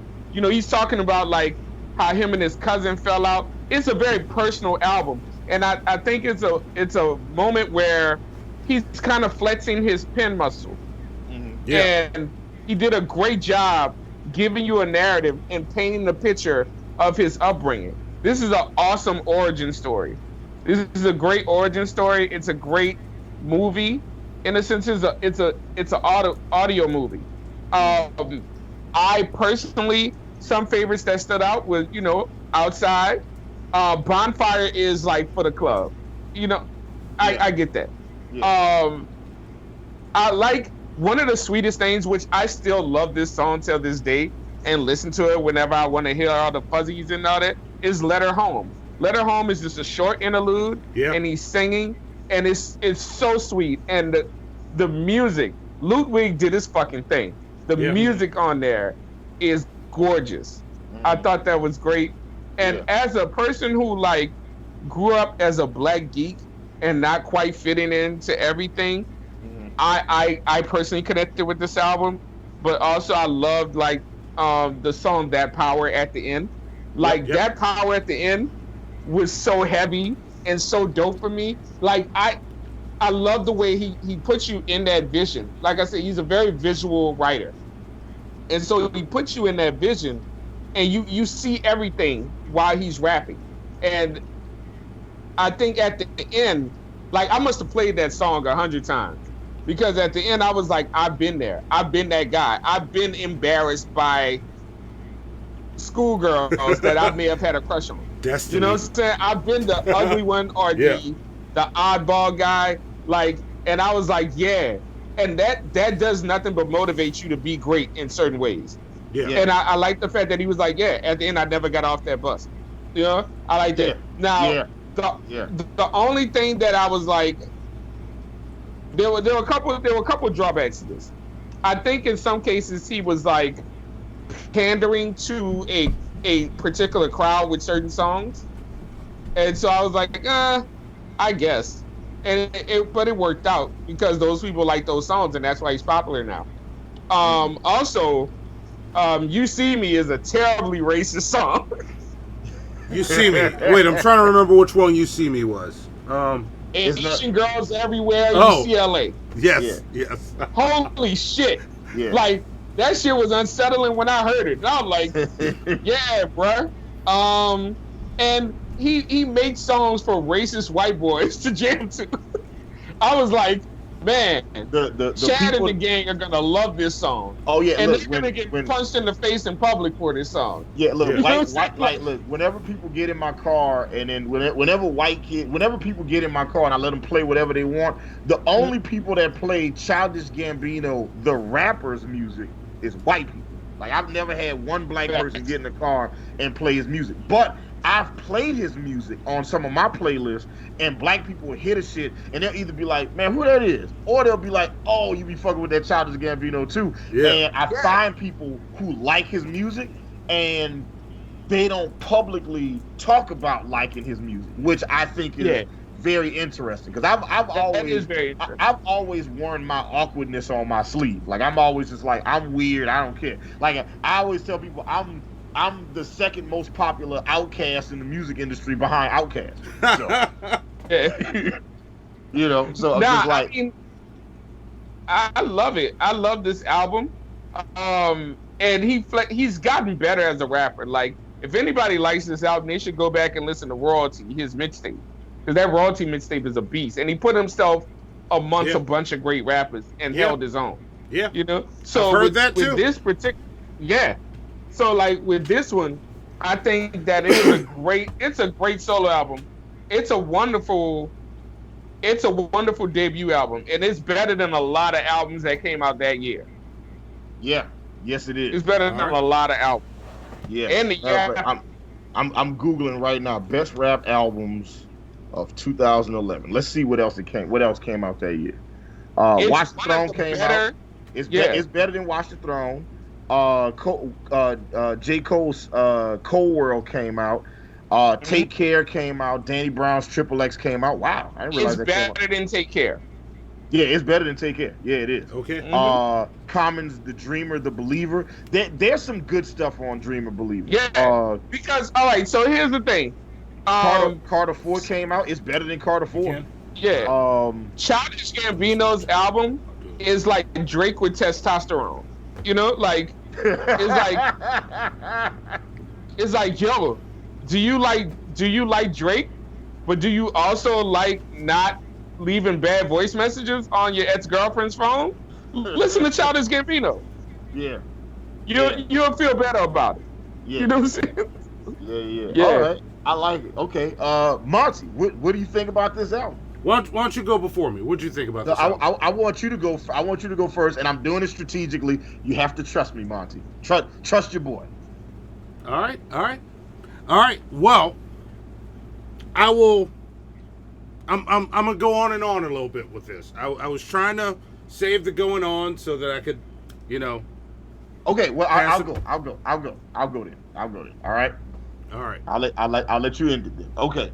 Like I said before, I had never listened to this album from beginning to end. I had always heard scattered tracks on it. I had people tell me for years how good this project was, and I had heard various things of him rapping. And my first impression of listening to, so I had seen his stand-up before, and I thought he was weird. I didn't think he was funny. I was like, he's weird, and it's just like it was weird. That's all I can say. He wasn't bad. Like, he wasn't not funny. He was just weird. He was quirky, and I wasn't prepared for that. And then I had never watched Community, or I'd never watched none of the shows that 30 Rock, none of the shows that he wrote on, or nothing like that. So I didn't have any frame of reference for who he was.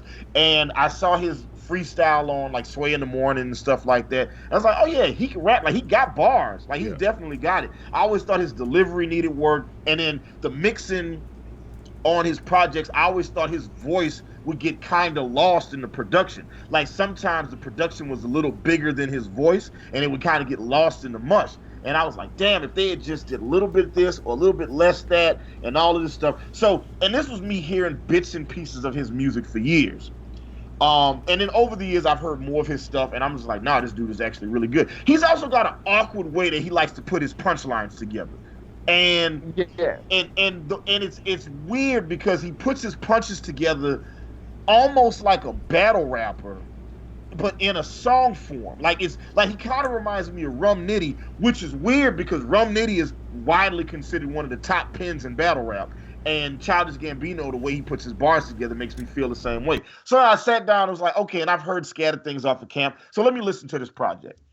Listen to this project from top to bottom, front to back, and all I can say is I am mad that this was my first time listening to this project from beginning to end, because I love this project. What the fuck? How did I not hear? Monty, you black asshole, you gonna show me Shannon's booty hole before you tell me how good the Camp album is? Type of nigga you is, bro. God damn, this album is incredible. And see, that's more Hannibal lies. I've told you numerous times how great this album was. Well, where's the proof? I got proof of you showing me my Shannon's booty hole. Zoe, load up video number 6 and proof for Hannibal folder 12. Anyway, we got listen, we're running out of real estate, and you got to go back to watching, Sci High the Beast. You know what I'm saying? So, all right. Anyway,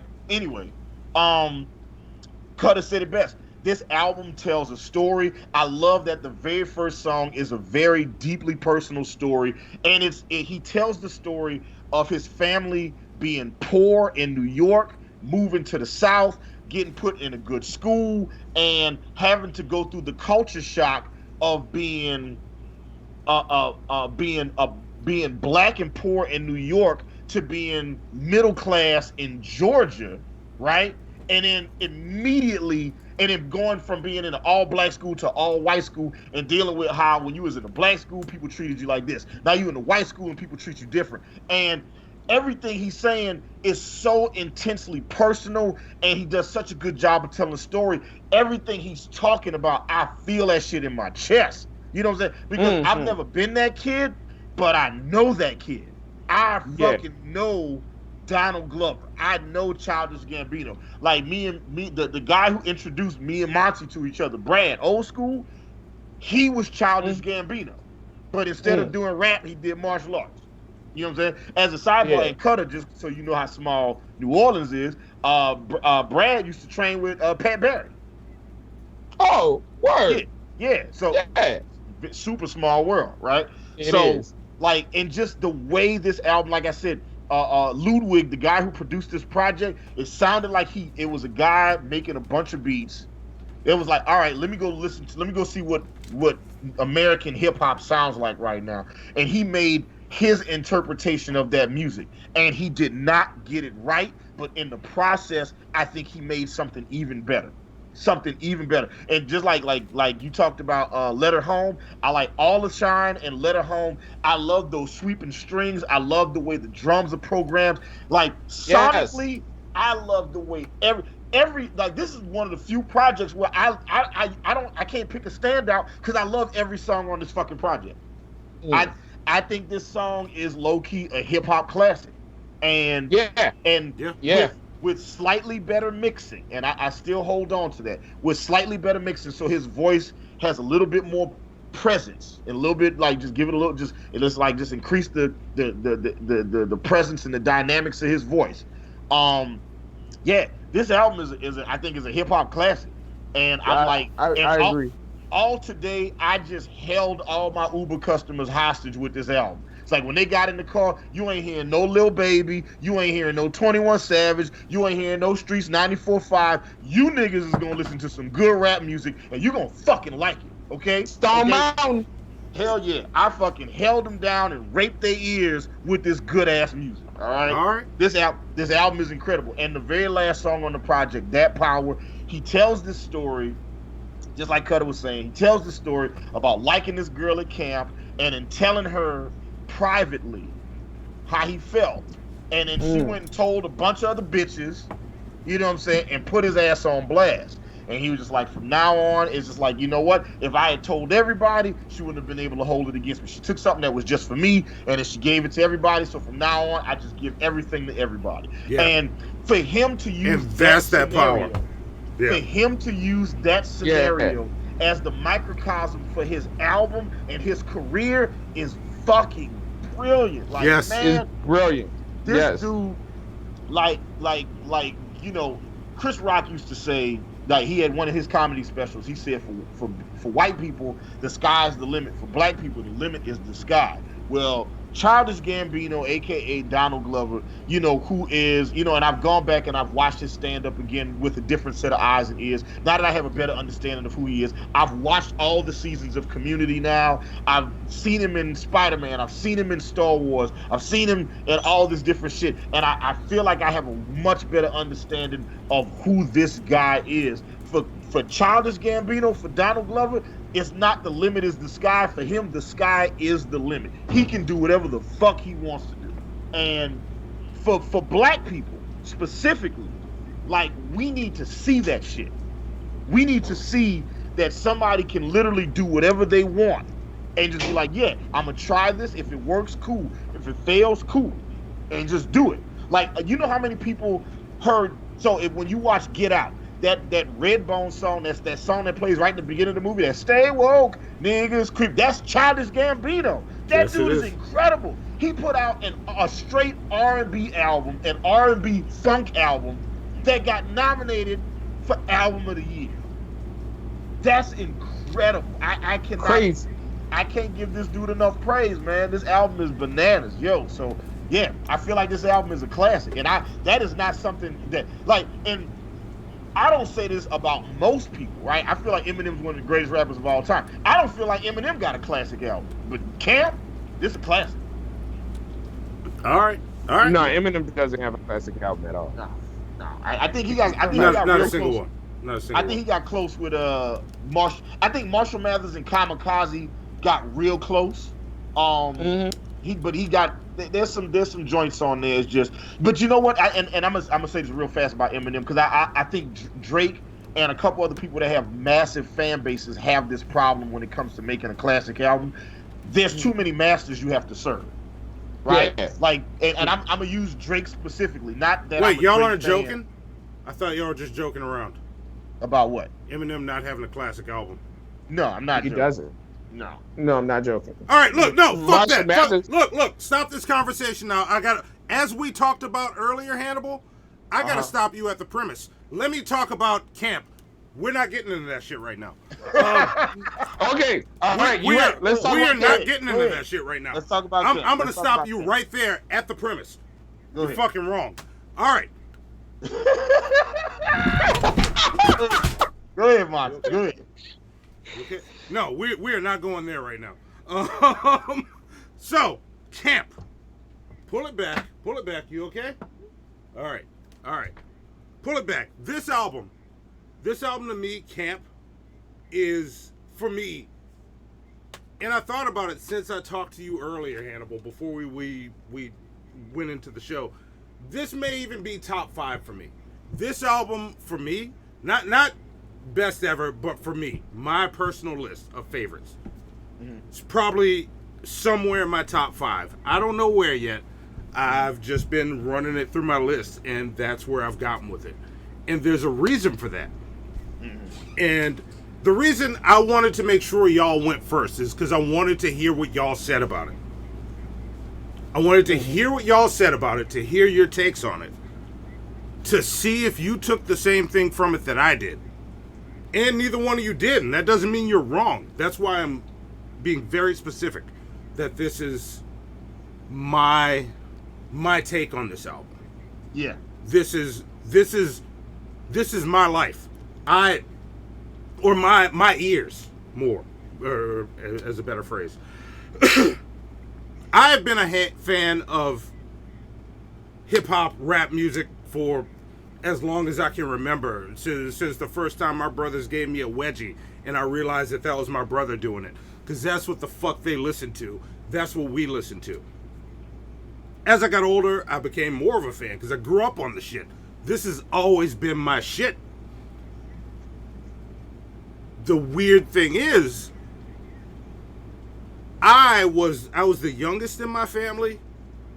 I grew up when my family hit the first step of their come up. Like, I was a kid. I grew up in a fucking white neighborhood. That's where I was. That's where I grew up. That's how I grew up. So growing up like that, hearing everything everybody else is listening to, I never really connected and I never realized it until I heard Camp. This album fucking, thank you for that, whoever, I can't read it. Red Scare just became a pumpkin master. Yeah, thank you. And this album fucking looked me in my eye and said, this is it. This was the first rap album in my entire life that I ever listened to that I truly related to. Like, lyrically, sonically, I was there with everything. Lyrically, this is the first rap album I ever in my life related to. This album to me is one of the most important albums I've ever heard, because it spoke with a voice with a black voice that a lot of people don't get to hear. I'm one of those voices that a lot of black people don't get to hear. There's an end of my life where it's something I got into with Hannibal on the phone. I talk about, like, if I didn't have the right people around me, Hannibal being one of them, I could have slipped into being one of those stupid fucking people that we make fun of, like clinging to fucking right-wing ideas, because of how I came up. And it was like, he talks about that struggle throughout this album. And those are lyrics that didn't get noticed in your reviews. That's why I wanted y'all to give your reviews first. Because these are things that don't get noticed, and they need to be noticed. And this is something that we need to not do to each other. Not saying that y'all do this. We need to not do this to each other.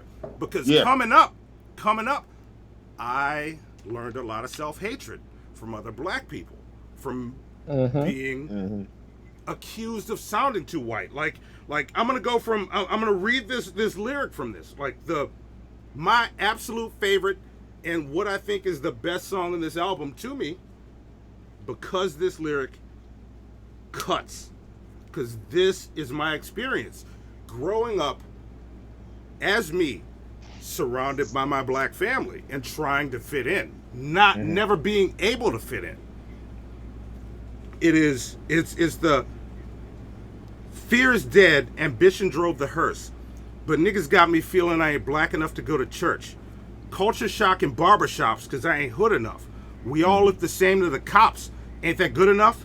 The black experience is black and serious. Because being black, my experience is no one's hearing us. White kids get to wear whatever hat they want.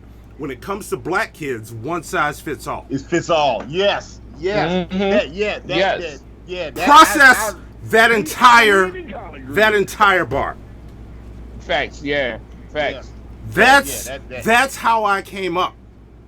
And imagine being that kid coming up. Like, this is why, even though I want to kick Candace Owens in her stinky pussy, as Dave Chappelle puts it, I understand how she could get there, because I can see how the path I could have taken, the left I could have taken, that could have brought me there. Because of how we treat each other. Yeah. Because if you grow up like me, not being accepted in places like the barbershop and around your family, and you're feeling like that because I ain't hood enough. But nigga, we all look the same to the cops.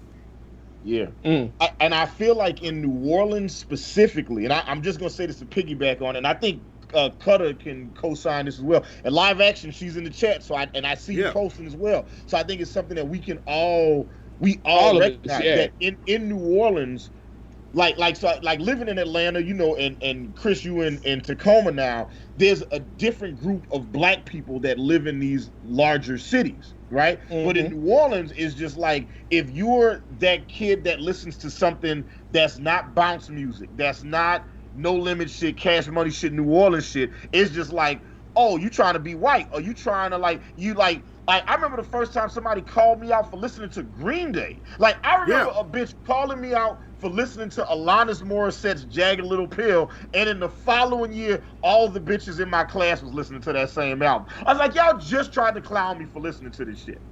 You know what I'm saying? And it's one of those things where it's like, that diversity of idea, you know, that shit that Candace Owens sold Kanye West on, is not something in certain black communities where it's like, and I tell people all the time, there's a difference between good rap music and hood rap music, right? There's a lot of people that say they like rap music, but they like hood rap, not necessarily good rap. And that doesn't mean that there's not crossover, because there is. There are lots of examples of crossover. But like, if you like listening to Childish Gambino, Joyner Lucas, Logic, and we can take it further than that. If you like listening to The Roots or Common or Slum Village, Dilated Peoples, Jurassic 5, there's a lot of shit they will throw you off to the side for being other. And we do it to each other, and it's fucked up. Go ahead, Monty. I didn't mean to step on your shoes. Yeah. But no, you brought me to a good place, and it's more than just the music you listen to. It is because my parents, and I used to resent my mom for this, but I don't anymore. And I realized I resented her because of how I was treated by our circle, because of how she raised me. Like, she raised me, the core of how she raised me was the thing that we all tell our kids as a black man. You have to be better. Like, if you're applying for the same job as a white man with the same qualifications, make sure you're better.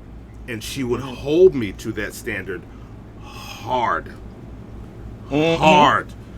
But she held me. It's super unfair. She held me to that standard so hard that I stood out more with family. And you know, as I got older and on my own, I learned how to code switch, which helped. But she held me to that standard hard that I felt like a fucking outcast. It's more than music. And this is something, and I'm not trying to put you on the spot, Hannibal, but you were in this moment. We were on the, and seriously, not this is, you're we've already talked about it. Yeah. And I just want people watching. We want more than wood. Yeah, I want people watching to know that this is not me attacking you, anybody that's seen both, because it's not. There was a conversation that came up, and I started getting legitimately pissed off, because it was like, we joke around about me, and I can take the jokes. Hannibal's my friend.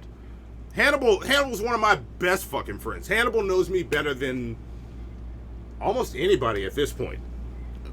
But the topic came up of, we were joking around, and we ran through our music lists of who had the blackest music list, and I got pissed off at that list because I'm honestly sick of being told I'm not black. It's something that came up in our Discord. A thing that we do to each other. You talk white, you act white. Why you being so white about this? Why is the way I'm moving white? Like, why is this an insult? Like, why is what I'm doing an insult?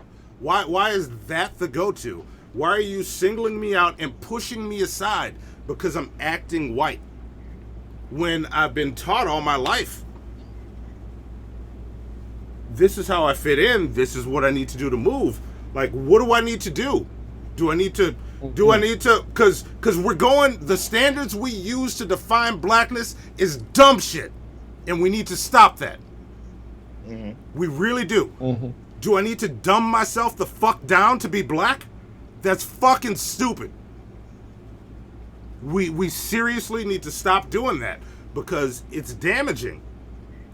And if we do it to the wrong people, we're going to create future Jesse Lee fucking Petersons and Candace Owens.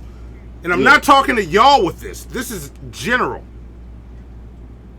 Like, we need to stop doing that, because it's damaging. Like, this shit affects me.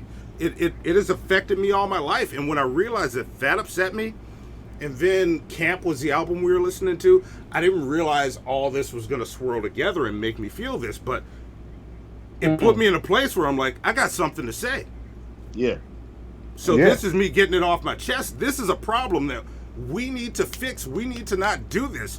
We need to let our young people coming up that are going to be great, let them be great. Don't push them aside and belittle them. Because all they're going to do is walk the fuck away from us and say we're the problem. Yeah. I am right there with you, because I've had a similar experience growing up, especially like me being so dark-skinned, there's a color complex. And, you know, it all started off, well, Chris, why don't you have a thick accent? Because you're from New Orleans. You know, and you talk white. I get that. Like that. I get that all the time. People got that all the time. All the time in Atlanta. They be like, you don't sound like you from New Orleans. I'm like, yeah, everybody from New Orleans don't be like, what's up, baby? How you doing? Yeah. Like, we don't all sound like that. You know, I grew up and it was always drilled to be diction, pronunciation, things like that. And not only that, I was into just different things. Like I listened to, I was into hip hop, but I would have, if I was a little bit more free then, I would have ended up more like a Donald Glover. You know what I'm saying? Like, you would have been a beast, bitch. Dirt. Invader Zim. Yeah. You know what I'm saying? Like, because like I grew up being, I was a comic geek. I was a comic book geek, and I found my tribe. My tribe was a bunch of like black ass geeks. Yeah. But we were teased. Like nobody liked us. You know what I'm saying? Like we were just those guys. But I ended up kind of blending into both worlds, which was a code switching thing. You know what I'm saying? Like I used to jokingly ride to the Bee Gees and then switch to BG. You know? Like I like that. I like that. It was a thing. Yeah. Because I enjoyed both. But like back then, and I think it's better now. You get to see more people. Like you get Kid Cudi, shit. You get Willow and Jaden, and those are like free ass black kids. And I try to encourage my children to be the same. Like let them be whoever the fuck they are. There's nothing wrong with being different. You know, and I embrace that. I embrace them to be different. I embrace them to be proud of their roots, but also let them grow branches. Yeah. You know? Yeah. Like be free. You know, because like there's beauty in that. There's beauty in that creativity. Yeah. You know, I wasn't moved by a lot of people because I couldn't feel some of that music. You know, like I didn't have an emotional reaction to like every hip hop song. Yeah. I had an emotional reaction. I remember I listened to Nirvana and I understood that shit because I understood pain. Yeah. And Yeah. when you understood pain and feeling like an outcast. Yeah. Then you like, oh, that's me. Because the human experience is universal. Yeah. Now we can get detailed, you know, get detailed, and that's what it hits. Here's a fun thing that I just realized that also proves a bigger point for bigger issues. We are so close. We're not that far from where segregation ended, and we are that. Absolutely. But this is what got me there, because if I had gone to school and you and Hannibal were in that school, we would have eventually met up, and we probably would have all become friends. Oh yeah. And I wouldn't have had that experience. But what happened with me was I was taken to one of the richer neighborhoods and I went to school. I was like one of the 2 black people there. Where'd you go to, Bonneville? No, I went to elementary school. I went to a school called, I'm not even going to say the name. I don't want people to be able to find me. It's a white-ass name. True. Man, whoever's looking at your elementary school is focused on getting to you. Like, that's just... Look, motherfuckers on the internet are crazy. So... But yeah, like that's... Like, we're still segregated. Like, I went to a white fucking school. Yeah, indeed.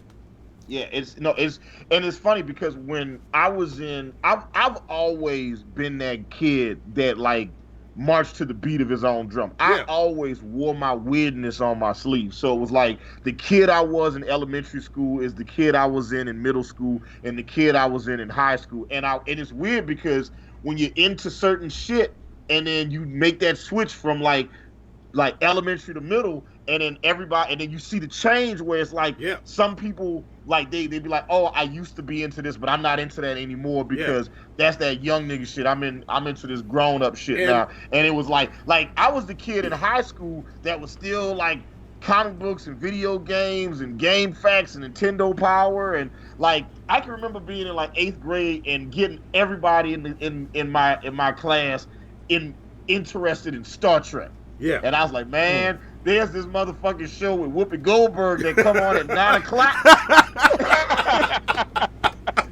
That was the draw for me. That was the thing. I saw Whoopi. I was a fan of Whoopi Goldberg. I was like, man, that bitch is incredible. You know what I'm saying? Yeah. Like you remember when they used to do what was that stand-up special they would do, like Comic Relief? It was like her and Billy Crystal and Robin Williams. Yeah. And shit. I would love watching Whoopi Goldberg do her set. I'd be like, man, this bitch is incredible. I love this motherfucker. She's awesome. Jumpin' Jack Flash. Like, look, I got a homeboy who I've named Jumpin' Jack Flash. Like, he's another producer. I took him under my wing. He's my apprentice, and I've literally taught this nigga how to be a better producer. Swear to God, I don't even know his real name. He has just always been Jumpin' Jack Flash to us. Yeah. You know what I'm saying? And it's just, but it was like, and then when I got everybody watching Star Trek, and then we got to high school, and then all of a sudden everybody was like, nah, man, we ain't watching that shit no more. That shit's lame. That shit's geek. I was like, man, fuck y'all. This shit is incredible, okay? Wait, man, they got these niggas called the Borg on here. This is bananas, y'all. Y'all don't even know what y'all missing. But like, I was always that kid that was like, I like what I like, and I've never had shame. It's like I got like a mental defect or something. That's why I could walk around wearing a mask all the time. I don't give a fuck what nobody thinks. So I would have been that kid that would have found y'all and been like, yo, we should be friends. Yeah. And then we would have just been friends and embraced our weirdness and just never gave a fuck. You know what I'm saying? That would have just been us. Yeah, you know, that's how me and Brad got cool. You know what I'm saying? Because he was weird, and I was just like, man, you cool though. You walk around dressed like Blade in high school. This is dope. Yeah, you know what I'm saying? Like, man, that's awesome though. Me and you are gonna be friends. This nigga can do no hand cartwheels. I said, me and you gonna be real good friends, bro. Yeah. Just like Yeah. We gotta find him and get him on the show. Listening to The Cure all the time. I was like, bro, I've never heard The Cure before. This shit is great. Like, yeah. But that was it. And I've always just embraced that weirdness in myself. And the same thing with live action animation in the chat. It was like, because I used to have a group that I managed to produce called The Bastards that Cutter used to work very closely with, in helping us develop that. And live action animation, live action is the reason, like when I found out that she was in the anime, you know what I'm saying, and stuff like that, and comic books, I was like, yo, let's play that angle into the group. You know what I'm saying? Like, let's make that be what it is. And we incorporated it in. I was like, yeah, man, like, live your truth. I don't give a fuck what nobody else thinks. But I can also say that because I got a quick ass wit and I can fight. You know what I'm saying? So if you don't got a quick wit and you can't fight, then I guess it's hard to beat, Yeah. So like, and I was talking to one of my barbacks at Phillips Arena. He's a gay guy from Jamaica, and I asked him, I was like, what made you come to America? He's like, what made you come to Atlanta? He was like, nigga, I'm gay. You can't be gay in Jamaica. That's not a thing. They still killing niggas out there. Yeah. You know what I'm saying? Yeah. See? That's sad, but true. Yeah, so it's just like, so I understand. I say, go ahead, live your truth. I say that because I don't have that conventional fear of, like, people ask me all the time.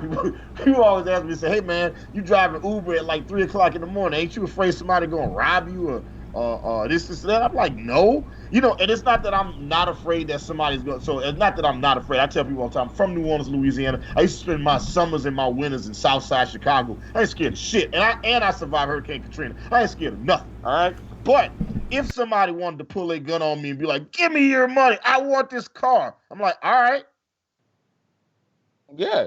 That's it. There's nothing else to talk about. Take the car and look, I'm equal opportunity. I will give you 24 hours before I call the police. All I ask is that when you finish, destroy this motherfucker. Burn this bitch up, drive into a river, crash it into a building, okay? Because you best believe State Farm will give me all $150,000 of my insurance money, okay? I'm going to tell them I had like 4 Xboxes. I'm going to tell them I had 3 iPhones. I'm going to tell them I had the unreleased Wu-Tang album. I'm going to tell them I had the Hope Diamond. They going to give me every dollar of my insurance. You think I'm finna die over a Mitsubishi? You got me fucked up. Take this shit. I don't give a fuck. You know what I'm saying? But, I've always just kind of and I wish I had met both of y'all earlier. Yeah. So that way, just like, I feel like it'd have been a good thing. But anyway. Yes. I love camp, and I was just fucking with you. I gave Monty the impression all day that I was gonna be the one shit. Oh no, it's cool. Look, I didn't know if you were or not. I just knew I heard this album, and I started thinking about it. I stole $3,000. Ran through some shit, and I was processing, and the events of the week, being exhausted too. I was like, I got some shit to say. Yeah. So I just wanted to get that out. Nah, that was awesome, man. Thank you. It was dope. That was dope. You know what I'm saying? Yeah. I'm gonna clip this out, and I'm gonna put some like sentimental hip hop music in the background. No, not as a joke. Like not as a joke, because I actually think this was like a very important and a very awesome clippable content, because Monty and I have had private conversations about having a stream that we do where we specifically talk to other black people about how we treat each other in the sub pockets of our community. Black people are not a monolith, and everybody should have the space to express themselves without ridicule or judgment. And that's something that Monty and I want to talk about, because I've been told for a long time, it's like people would tell me, like I've had people of every ethnicity, black people, white people, Asians, Indians, etc. Like I had an Indian dude in the car the other day, picked this dude up from the airport, and he was just, and he asked me he's like, man, you must date a lot of white girls. Yeah. And I was like, really? What would make you think that? And he was just like, oh, you speak so well. And I was like, man, is it a hate crime to punch an Indian in the face? Red dot, not pepper. Okay? There's plenty red dots. I punch you. Look, as far as I'm concerned, that's a motherfucking bullseye. Okay? I'm not touching that. I'm not touching that. That's all you. Nope. Not touching it. All right, okay. I'm good. Who's your buddy said, not to step on your experiences, but as a white kid growing up, I had to make sure not to sound black in front of my family. I slowly came to realize, but never understood, that integration was only on paper. People of color were never really our neighbors. Yeah, when me and my family moved to New Orleans East, like my grandmother moved into townhouses, it was an all-white neighborhood. Within like a year of us living there, all the white people moved, and it was nothing but black people living there. Yep. Facts. Yeah. That shit, white flight is a real ass thing. And Kilo sent us some money. He says, I was super into hip hop and rap when I was in elementary school. When I grew up in the boonies in the South, I got made fun of for it. I fell out of love with it. The other day when y'all played Kumbaya, that was the first. That was when I started opening back up to the newer stuff. Yeah, man. Look. There's a lot of great rap out there. It's not all represented on the radio, and I always tell people, don't let the radio shape your perception. Don't let mainstream media shape your perception of anything. Yeah. Right.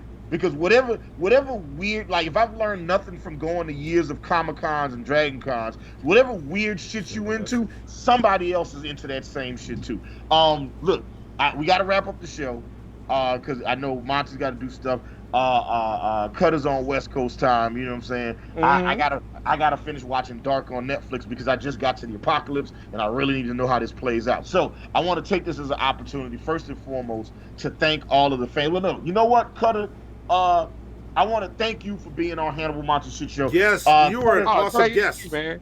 He is one of my closest friends. He knows things about me that most other people don't know. I love this man like a brother. We've made music together. You know what I'm saying? We shared Katrina war stories. You know, and you know, hopefully we'll be working on some new music soon. So real quick for people, Cutter, the Bastard Butcher, aka Chris Blount, tell the people who you are, what you got going on, where they can find your stuff. All right, y'all. You know what's funny? I was about to say you know what it is, but you don't, because rappers do that dumb shit all the time. You don't. Yes. Yes. You never heard of this, but I'm gonna put you on. I'm Chris Blount. I go by Butcher504 on Twitter and also Instagram.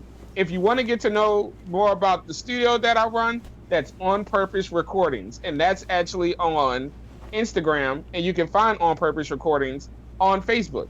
From that, I do a lot of podcasts. I have Profoundly Ignorant, which is a big popular one on politics.